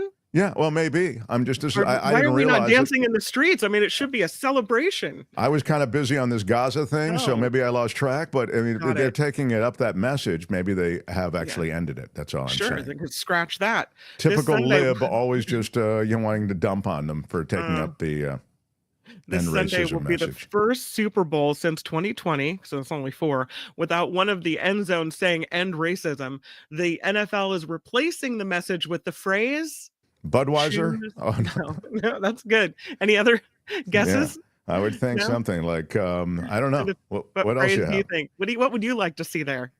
State Farm, that's a good one. Or like a throwback Super Bowl commercial one. GoDaddy.com would be nice. Oh yeah, give us a GoDaddy. Yeah. Right. Yeah. Now, all of you are incorrect. The phrase will say "choose love." What? No. The decision comes as President Trump has launched a series of attacks on diversity, equity, and inclusion policies across the country. The NFL says they have no plans to end their DEI practices at this time. Wow. Just scratching off the end racism. That's all. That's all. Right. That was very inappropriate. All right. Well, I guess they've changed it. I don't know. Don't talk to me that way. All right. All right. You know what we value when you can Have you ever been a member of the Chinese Communist Party? Right. You know what they ask you that before you go into the Super Bowl? See what people steal. Yeah, no. Just checking on your patriotism. Have you ever been a member of the Chinese Communist Party? All right. Yeah. When you walk into the stadium, you have to swear allegiance to Trump. Yeah, you got to sign a little thing. Yeah. And that's the way it should be. Yeah. Pennsylvania authorities say 100 600,000 organic eggs worth more than $40,000 were stolen from the back of a truck over the weekend. Wow. Police say the Wow. eggs What? were taken late Saturday night from the back of a distribution trailer outside an organic food center in Greencastle, south of Harrisburg, Pennsylvania. They offered no details on how such a major heist would have occurred unnoticed, because that's a lot of eggs, and you have to be careful. What the hell is going on in the United States of America? Yeah, so far, police say they have no leads. They're asking anyone with information about the eggs to call Pennsylvania authorities. You know, when you see those signs start popping up, you know, buy your fresh eggs here, Yeah. kind of wonder, like, where'd you get those eggs? Yeah, all of a Yeah. sudden. Eggs Right? are a key because of the bird flu, the Right. destruction of so much of the fowl population, the chicken population. It's led to... got going here is a situation. It's a pretty ugly situation. That's exactly right. But that's a lot of eggs. You're right. I thought the price of eggs was coming down. No? Oh, no. No. I mean, well, no, you thought wrong. Speaking of I mean, you food- can't even get eggs in many stores now because there's such a shortage. You can get eggs in the egg basket capital of the world. That's Petaluma. We got Oh, lots that's of eggs for you. wow. Well, that's Come A on lot over to of groceries Petaluma. are limiting like only 2 purchases per eggs. A lot of grocery stores, Oh. yeah. Yeah. We don't have that here. wow. Golden Three State Warriors. eggs is the new dozen. That's what Three Gregory's eggs. saying. 3 eggs and no more. Egg rationing. Golden State Warriors star Draymond Green is getting into the culinary world. Green is partnering with chefs Nelson German and Guma Facile to open a restaurant called Mesky in San Francisco. The restaurant will be located on Larkin. Officials say it will showcase the culinary backgrounds of its owners, featuring Caribbean and Ethiopian cuisine, also with a lounge for sports viewing downstairs. So you I can love that plan. watch the game with Draymond Green. I love that plan. There you go. Good. I think that one All right. opened up, and Aisha Curry's donut shop in Oakland closed, I think, this time this week as well. So, No. Well, I mean, the Yeah. Lord giveth, the Lord taketh away. That's Yeah. true. And lastly, I consider this to be an outrageous story. There's a man that's been arrested on suspicion of intentionally putting screws on a roadway. It happened in Makakilo, Hawaii. The Honolulu Police Department says the 53-year-old man was arrested Monday morning after officers caught him discarding screws. He's since posted bail. Residents in the area reported someone putting screws on local roadways for the past 3 to 4 years. He's been doing it allegedly What? for years. The man is facing the charge of intentionally leaving a glass on a highway. That's the charge, even though there were screws, not glass. So there you go. Oh, my God. I mean, There's what? a wild sense of lawlessness about your report today between the egg heist and the screw drop. I'm telling you, this Yeah. report. As My we read bad. it right I'm now, sorry. Yeah, that's Take a it. big old hit of that coffee or tea, CoachellaValleyCoffee.com. Oh, Yeah. It's what do you pretty have in terrific. the cup, Mark? I do have I went with a regular drip. Yeah. I made a whole pot of regular drip today. Anthony Davis came over. And, Oh, that's nice. Yeah. I have the Moroccan mint in my teacup. You have the what? The Moroccan tea? You're rocking mint. Moroccan? That's very Moroccan cool. mint. Yeah, the Moroccan mint. You should check out Coachella Valley Coffee and Tea, anything on the website. They have really good tasting notes on everything. It is the very best coffee I've ever had cross my lips. And I assure you, my friends, I've had coffee from all around the world, as you might imagine. I'm quite an experienced worldly individual. Do you know who I am? Yes, thank you. I'm kind of a big deal. And so, as a result, I state that with utter certitude, you will be happy. So there are tasting notes around all of the beans. And then when you go over to the teas, they have so much great stuff on the tea side. They have loose tea. They have the bag teas. It is phenomenal.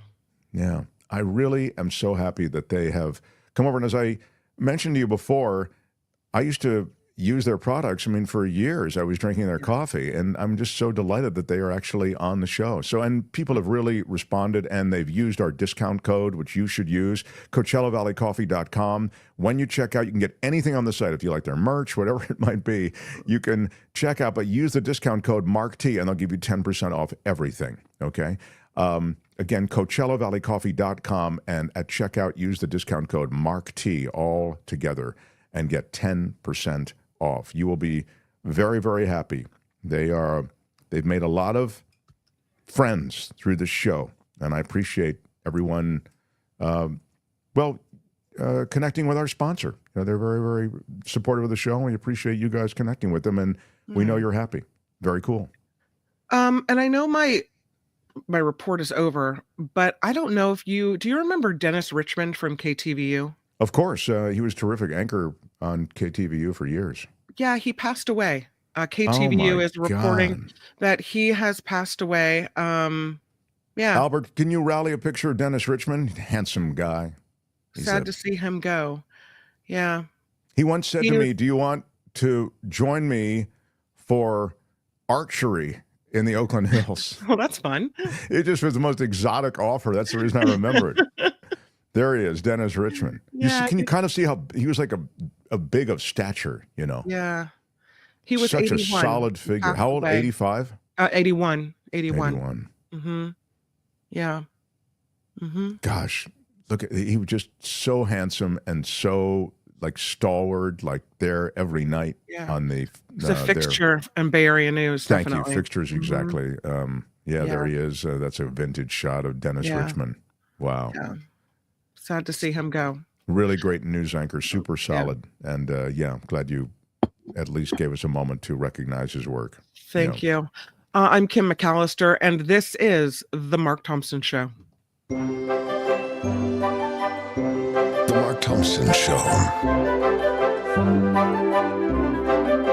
This is Mark Thompson.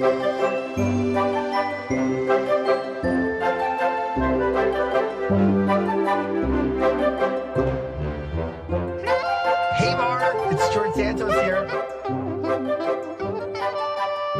A lot of people are telling me you're a liar.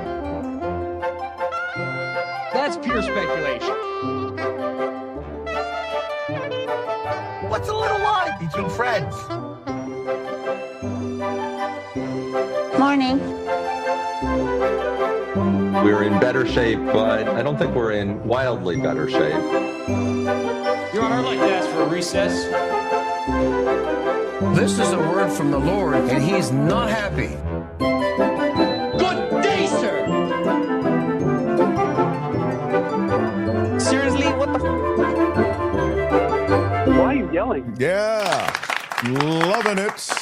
It is our Wednesday show. Thank you for being here. We try to cover a bunch of different things. We are a live show, 2 to 4 p.m. in the East, 11 to 1 in the West, and wherever you join us and however you join us, and if you watch in delay, which is really the way most people take in our content, we really appreciate your connection with the show. Smash the like button it with like your a iron boss. rod. Yeah, give us a thumbs up. It helps us in the world of YouTube. And if you haven't yet, please subscribe to the show, and that helps us as well, and that's free. And we got great conversations, great guests.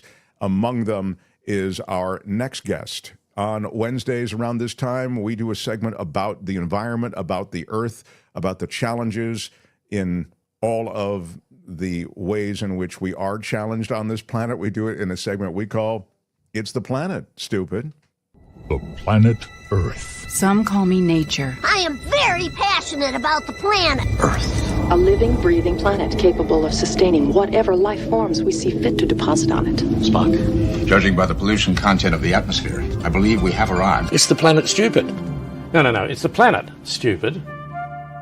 Our guide for It's the Planet Stupid, Belinda Waymouth, joins us, eco-journalist extraordinaire. Good morning, afternoon. You had so much good news last time. Yes, and, I did. Those are the good old days. Yes, things have changed in a week, I'm really, afraid. just in a week. Yeah. Well, take us through it and break it to us any way you want. But Okay. We're ready. Well, I'm going to go environment, politics, and then I'll go, and then I'm going to finish with a happy story. So, buckle up, everyone. Here we go. All right. So something bad has been happening in the oceans, and it's really been flummoxing scientists because why is the ocean heating up so quickly. The heating of the ocean has quadrupled in the last 40 years. And there's a new study out of Reading in England. Scientists looked at satellite data going back to 1985 all the way up to now. And they were looking at what was happening with climate change, what happens with El Nino, because I don't know if you remember, but we've talked about it was 2023 around April that people were like, wow, the ocean's caught a fever. Like, what's going on? It's so hot. And that fever has kept going. And by July 2024, there had been 450 consecutive days with record temperatures in the surface, the sea surface temperatures. What was causing it? So obviously we know greenhouse gases. Greenhouse gases aren't good. And the thing about greenhouse gases, what they have done, they've heated up the planet, and they have caused also the melting of sea ice and snow. And when sea ice melts, this is why the Arctic is heating up so quickly. When the sea ice melts, white ice and snow reflect solar radiation back out into the atmosphere. When that ice is gone and you're left with dark ocean water, that's a lovely turtle, that dark ocean water absorbs the heat. And so you have this thing called an energy imbalance. And the energy imbalance means that the amount of heat that the planet is absorbing, and in particular the ocean, which has absorbed 90% of the extra heat we've put into the atmosphere, it's not getting, released and reflected back. And one of the things that's causing this energy imbalance are the greenhouse gases, and then El Nino also affects it. But it's sort of beyond that. And so scientists, did this research, looked into it, saw how fast the planet is, that this energy imbalance and the ocean are heating up at the same time. And one of the ironies, that adds into this equation and is impairing the planet's ability to be able to reflect back the solar radiation is, in 2020, the International Maritime Organization imposed this new rule. There had to be less pollutants in shipping fuel. And one of those pollutants is sulfur. And the thing about the sulfur is the little sulfur aerosols, once they came out of the engine of the ships, they would be little aerosols in the atmosphere, and they were seeds for clouds to form. And so there was this ocean marine layer of clouds that was actually helped to form with the pollution. And so inadvertently, even though you've done something that's good for our lungs and is good for the planet, less particulate pollution in the atmosphere, it's also reduced the reflectivity of the ocean, because the ocean, rather than having this lovely marine layer of clouds on it now, is exposed and is absorbing, the dark water is absorbing that heat rather than being able to reflect it. Wow, that's wild. Absolutely wild. It speaks to sort of the way, the interconnectivity of it all, Yeah, it sure does. It sure does. And they say that China's efforts to reduce their air pollution have also reduced the ability of the planet to reflect back greenhouse gases, because, that the particulate, pollution in the atmosphere was actually shielding us a little bit, which is crazy, because it's so bad for our lungs and our hearts. And... Right. The law of unintended consequences. But man, I mean, I would think also that marine layer was just almost like an acid rain. I mean, with those kinds of chemicals you described as part of it also, right? I mean, so that's fascinating. So you don't know what to root for there. I guess you root for less pollution, but then it actually creates an ocean temperature rise. Yeah, but if we were reducing the pollution and we were reducing our greenhouse gas emissions at the same rate, we would be, and this is the problem. We're not doing it. Because the other thing, and I just want to, stress this, and it's, it's a little bit grim, but, this heating up of the ocean, it's not good. It's affected 77% of our corals. Our corals are in distress. And, coral reefs, they provide food and also a livelihood for the people who fish there to 1 billion people. So you're endangering those 1 billion people. You're also endangering the marine life because, there's sort of like high school coral reefs. They're where adolescent, marine, animals, go to grow up before they head out into the open ocean. So they're really important. So for these juvenile habitats for sea life. Yeah, that shows you after bleaching and awful things, the coral loses its color.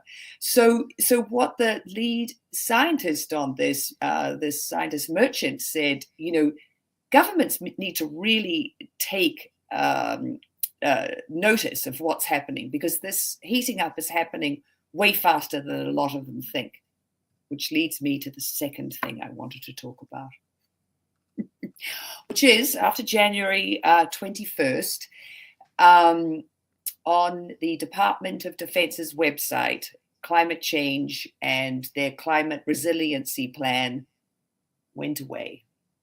Just went away. And you can, I'll put a link up on Blue Sky, which shows that you can still go to get certain links and certain information. But, this is really bad timing. And the thing that's really wild is the Pentagon, the Department of Defense, they know that climate change is an absolute threat multiplier when it comes to our national security. They are absolutely aware of that. And we had the Deputy Secretary of Defense, Kathleen Hicks, saying that last year. This climate change as a national threat is a known fact. We know that. And so they have this 52-page, and I'll put on links on Blue Sky where you can actually see this report, because our combat troops, they need to be climate change ready. They need to know how to operate in temperatures where we get up to 110, 120 degrees, where there are severe storms and it's actually really cold, or you're dealing with these, they get sent to a domestic location where there is, intense flooding or an intense storm. And the fact is, if they are occupied there, they're not going to be able to be available if there's a national threat. And we don't want our troops to be flat-footed when it comes to climate change, when our allies are aware of it as a threat and are training to be climate ready. We don't want American soldiers to, not have that advantage. Yeah, so there's the climate resilience portal. And some of the links in there still work. Like some were for civilians, some were only if you had a military pass, but some don't work anymore. But you can, and I'll post it, like I said, where you can see their 52-page plan. But, I get that this fits in with, the Trump rhetoric and the ideology that, denies climate change. But with this just sort of one, sweeping of this information under the carpet, yes, it will align with his personal ideology, but it denies the well-being of American citizens who he has been elected to take care of.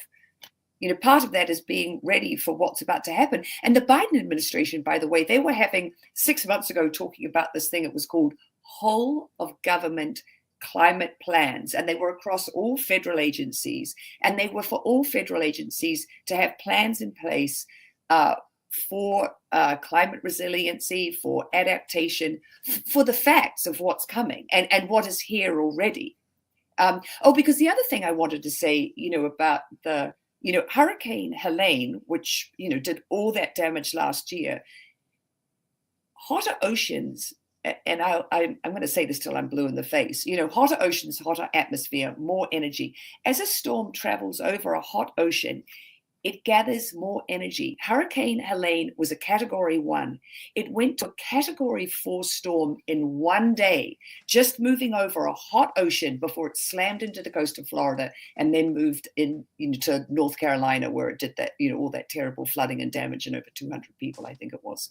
Yeah, and I've got a background in meteorology, and I remind folks occasionally when it comes to tropical weather systems that that's the biggest movement of heat energy from one hemisphere to another. Nature's biggest movement of heat energy from one hemisphere to another is a hurricane. So that's the balancing act that the Earth is doing, really, with this heat energy that you described. So with more heat energy there is more to move, and that's exactly what you just described, that process. Yeah. So it's so that's the other ripple effect of heating up these oceans, and the devastation associated with these weather systems is it's on some level incalculable because it's ongoing. Yeah, absolutely. And they're only going to increase. And it's like, this is fact. We're looking at fact. This is what is happening now, and it's only going to get more extreme. And so to have federal websites being wiped of climate change information is just, it's just unconscionable. I think it's, I think it's, it's a total head scratcher. It's like, why would you do that when this, is our new reality? Sure.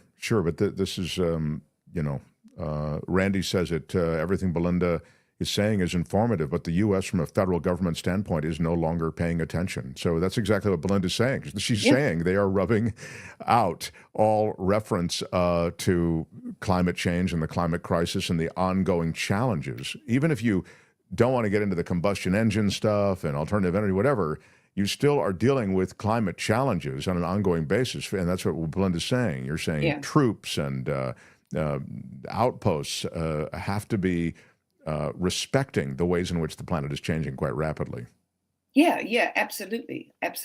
And it just sort of, defies belief, really. And especially, it's such a stark contrast to where we were with the last administration to where we are now. And obviously we knew this was going to happen. I mean, this is the thing we talked about on the show a lot, but, game on, it's happening. So, but should we talk about... I thought you had some good news. I do have some good news, and it's about our big furry friends. It's about cats. You love cats, Mark. I do love cats. I really do. I think they get a bad deal. I adore them. Yeah. So these are about big, lovely, stripy cats, tigers, and how well they're doing in Asia. So tigers have been on the rebound. And they started this, actually, I think it started in, it was the year of the tiger. And they said, okay, what we want to do is I love this picture. Isn't it gorgeous? We want to double the world population of tigers by the next year of the tiger. So it's a decadal time system. So they had 10 years to double the numbers of tigers. So a place that's doing really well with their tigers is India. And we did talk about a province before here on the show not that long ago, and how well they were doing in a national park. And India, what's really interesting about India, they only have 18% of the world's habitat for tigers, but they have 75% of the world's tigers.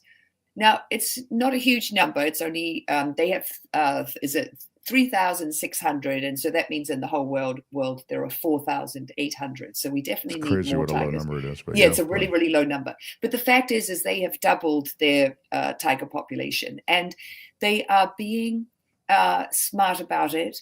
And I just think, we have to take our wins where we can. And here's the thing with tigers and what's so difficult. There's obviously, they're big, and there could be a lot of human animal conflict. And this is always a thing with big animals we're trying to save. It's huge in Africa with the elephants. And with tigers, the thing that's wild about the tigers is that the tigers that are doing really well in India live in a national park. It's about half the size of the UK, and they live alongside 60 million people. Now, the thing about the people who they live alongside of, these people are not in one of the poorer areas of India, because in poor areas, tigers will do badly. They will get killed for bushmeat, and they'll get poached for tiger parts, because poor people can make a lot of money selling tiger penises and other things to traders who will, take them to countries where people think that they're going to, do magic things for their sex lives. But what happens is in these more upwardly mobile rural areas, the local people make money from the tiger tourism industry, and they are educated that if there are damages from tiger conflict with human beings, they will get reimbursed by the government. And so it's a sort of an interesting, it's a fine line, because if you have, tigers are caught between a very sort of poor part of the country, and then if you have too much urban development because of economic rise, that doesn't work either. So it's how do you have a tenable, sustainable way that both the humans and the tigers can do well, that there's enough room for both. And of course you have to really educate people about it. They have to realize this is going to help you in your community. You'll have foreign tourists coming, they're going to bring lots of money. They won't just spend it on seeing the tigers, they'll also spend it on local businesses. Yeah, I mean, it's funny how we adore these creatures, but you're right. And I didn't even ever before have the arithmetic laid out so beautifully the way you just did, which is that economically depressed areas find themselves probably bad places for tigers, because tigers just are killed and then sold for the parts that they can get in the generally Asian market. But you need just the right area that doesn't have a population that is desperate for those funds. So where are those places? I mean, give me an example of one of those places again, please. They're all different provinces. I don't actually have the notes on those, but I'll post the story as well so you can see. And I don't know if it's more in northern India.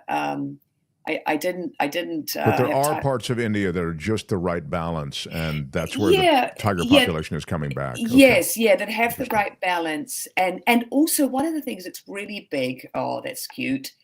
They look like they're twins. Their markings are so similar. You need to not have armed conflict, because all the armed conflict, is terrible. And what they say in India is, where they had Maoist uprisings in India, their tiger populations just went extinct. Any kind of armed conflict, very bad for your wildlife. And so you also need to have political stability for tiger populations to come back. That is super important as well. And thank you for putting up those numbers. They're actually higher than what I had gotten from the the point is that they're coming back and they're around 4,000. Yeah, which is really really cool.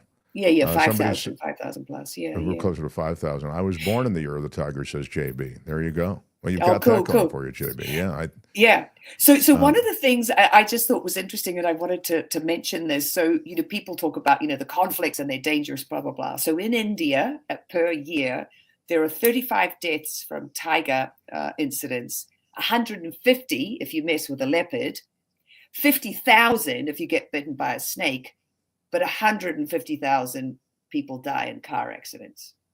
Yeah, so it pales in comparison to the human threat is so much greater than the creature threat. Is your point? Because people will say that sometimes, like, but if we have them living too close to us, they can kill us, and it's just those numbers put things in in more perspective. And also, if you think how we lived 100, 200 years ago, we were much more prone to to those kind of dangers. Oh, look, someone's just had a bath. Yeah, exactly. Happy tiger. Rich Chinese pay for tigers medicinally too. Watch out. Yeah, that's true. Alex is right. I mean, the rich areas, that's kind of what Belinda's saying. You have to find just that right economic balance where they're not, there's no sort of predatory need to take the tigers out, take the population out. Well, the horrible thing, and we've talked about this before on the show, it's like the rhino horn is an aphrodisiac. We were talking not that long ago about bear bile on the show, and that in Asia, it's considered this, cure-all from everything from, acne to, a bad hangover to, cancer. And these things just, they're not true. And to think that, and it's the same with the tiger parts, it's not true. And it means that these incredible megafauna are endangered. But we also need education about that. Because one of the things that was really interesting with the ivory trade in China, a lot of Chinese people, when they were buying some beautiful little trinket made of ivory, they imagined that the elephant that had provided that ivory was still alive. And when they found out that elephants were actually being slaughtered and having their tusks sawn off them to, be shipped to China, they were aghast because they had this idea that, it was just being, harvested little bits at a time or whatever. They were completely misinformed. Yeah, we delude ourselves, I think, a lot of the time when it comes to food, when it comes to, certainly when it comes to ivory and these things and, materials related to animals. I mean, sadly, it just, it's not really a victimless crime, if you want to think of it that way. But I'm delighted that that tiger population is making enough of a comeback that it makes your news. That's really, really great. You can find our darling Belinda across social media on Blue Sky. She's left Twitter behind for obvious reasons, and you can find her at Belinda Waymouth, is Waymouth. Always so cool to see you here. I wanted to share with you a comment, if I can find it. I love cats. A lot of people commenting on that. My daughter is a pretty tuxedo cat, and so on. Oh, this is it. Brian asks, this is off point. Belinda, guitar player as well? Is that a vintage Fender hanging on your wall over your right shoulder? Brian asks. Yeah, I wish I was that cool. No, that's my daughter's. I'm going to point it the wrong way. There you my go. So your daughter guitar. is that cool. Yeah, That's the point. When she's at university, her bedroom becomes my office. So yeah, that's how I'm cool. That's how I've got Iggy Pop on the wall behind me. Yeah, and well, so she's the cool one, but she gets it from you. It's once removed. So she does. Thank you, Belinda. Appreciate you, and I look forward to next week. Belinda Waymouth. That's It's the Planet Stupid for today. More It's the Planet Stupid. No. It's the Planet Stupid. next time, only on The Mark Thompson Show. The Mark Thompson Show. Yeah, we are wrapping up around here, and I am going to get to some comments. Comments. Let me just get to... we're talking about the screw guy, the screw guy was in Kim's news. We'll be running the Department of Transportation in a week. Great one from Depressed Canadian. Thank you for the $5 super chat. The $5 super chat from Gregory Deckelman. 3 eggs is the new dime bag. Hey, this is where we are, right? I'm loving it. Peter Newton says with a $5 super chat, when will Trump place his face on the currency? By the way, record heat in Arizona and no rain. Summer could be a disaster here with the first 100-degree low temperature. Wow. Yeah, I mean, it's always been a looming threat, and maybe even Belinda would, comment on that. The water situation and the drought situation in the West is real, and it's played out in way more substantial ways than just in California. Depressed Canadian says voters need to remember the level of evil that becomes normalized. Bush legalized torture 20 years ago and wasn't held accountable. Trump wasn't held accountable by Garland. Democrats need to be elected to enforce actual laws. It feels like it's going to be a long ride through a 4-year presidency. I hope we make it through the midterms. I hope the midterms are conducted with a degree of legitimacy that allows the Democrats to reascend. I'm sad we have only 2 choices in this country. It's a 2-party system. I think it leaves us wanting for real breakthrough leadership. You may be very happy if you're a right-winger. You may feel as though, hey, this is the breakthrough leadership that we wanted. You libs. So suck it, you're probably saying. All right. But this, I think, is a recklessness and it comes from a lawless, reckless place to the point that I think any objective person has to concede this is just not the way things get done. So there are no checks and balances right now in place. None. Wes Theory with a $5 super sticker. Thank you, Wes. You are an OG, and we appreciate your contribution. On the vaccines, shingles vaccine is the worst, says Nancy Wright. I was nauseous and wore out for 3 days. I have to tell you something, man. I got to get that shingles vaccine too, and I am dreading it because of comments like Nancy. I mean, I've heard it really can, but shingles is brutal. I think that the vaccine has to be better than the real thing, right? Yeah, I need to just suck it up and do it, man. I am, I'm suck it up, Buttercup. Yeah, suck it up. Karen Cooper says it's just that when Trump says those wild things, what do these countries think? They see him as dangerous and a wacko.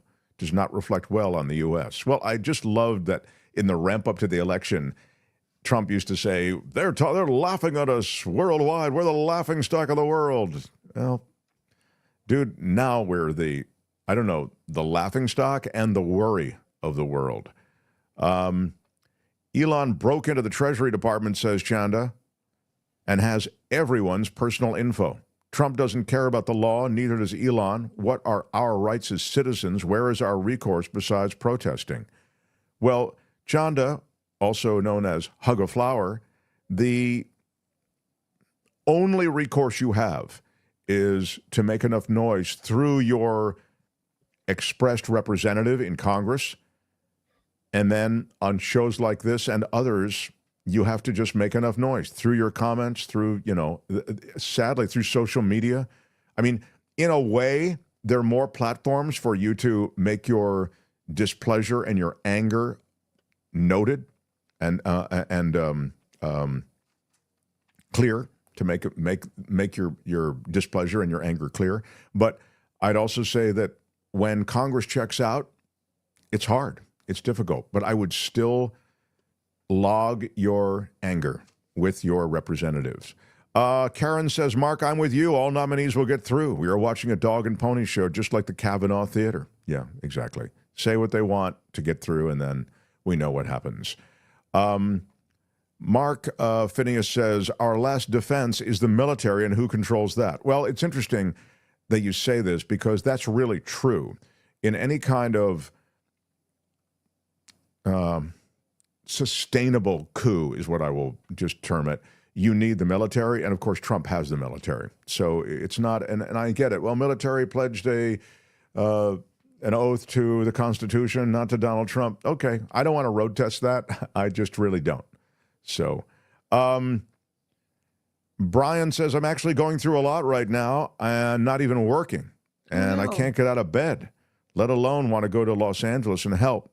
I also want to stop American soldiers from entering Gaza. Wow, that makes me sad, Brian. I would say one important thing to you, I think, and that is you can't try to take on the universe, It's okay to know about these things. It's okay for us to discuss them.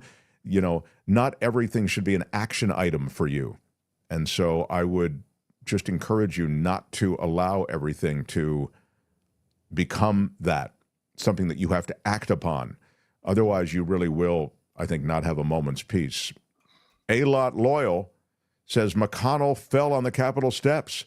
Is Musk taking out his opponents? He did. He fell twice today. They now have him in a wheelchair being pushed around the Capitol. He's 82. Yeah. And he's had some issues. Remember a couple of years ago, last year, he was freezing. He would be in mid-speech and just kind of freeze up. Yeah. A while back. My favorite Mitch McConnell is the frozen Mitch McConnell. Yeah. He's not doing so well. I don't think that Elon needs to take out Mitch McConnell. I love I love a conspiracy theory, but I don't think it really is necessary. Mitch McConnell is not really the potent foe that Elon Musk is needing to worry about. So, The Mark Thompson Show. I need to wrap up, don't I? Albert, I believe so. It's been a fun day with Albert in the captain's chair, along with Kim. Tell me what's tomorrow. Greg Palast, is he coming through tomorrow? Also, David Katz, the former federal prosecutor. Yeah. We've got quite a show. So if you're curious about elections and you're curious about the constitutionality of things and how the Constitution was just a quaint idea, but now it's kind of fading into the rearview mirror, you'll want to join us tomorrow for the conversation with David Katz. We are on Blue Sky. What is our Blue Sky account, Albert? Can you put it up for the boys and girls? Our Blue Sky account hasn't been getting a lot of, but we are on Blue Sky. I think it's the MTS. Do you have it, Albert? Really? You don't have it? There it is. It's somewhere in here. I'm looking for it. For the Mark Thompson Show. Bye-bye. It's at themts.bsky.social. At the MTS. Kim's doing After Party next. Until tomorrow. Bye-bye.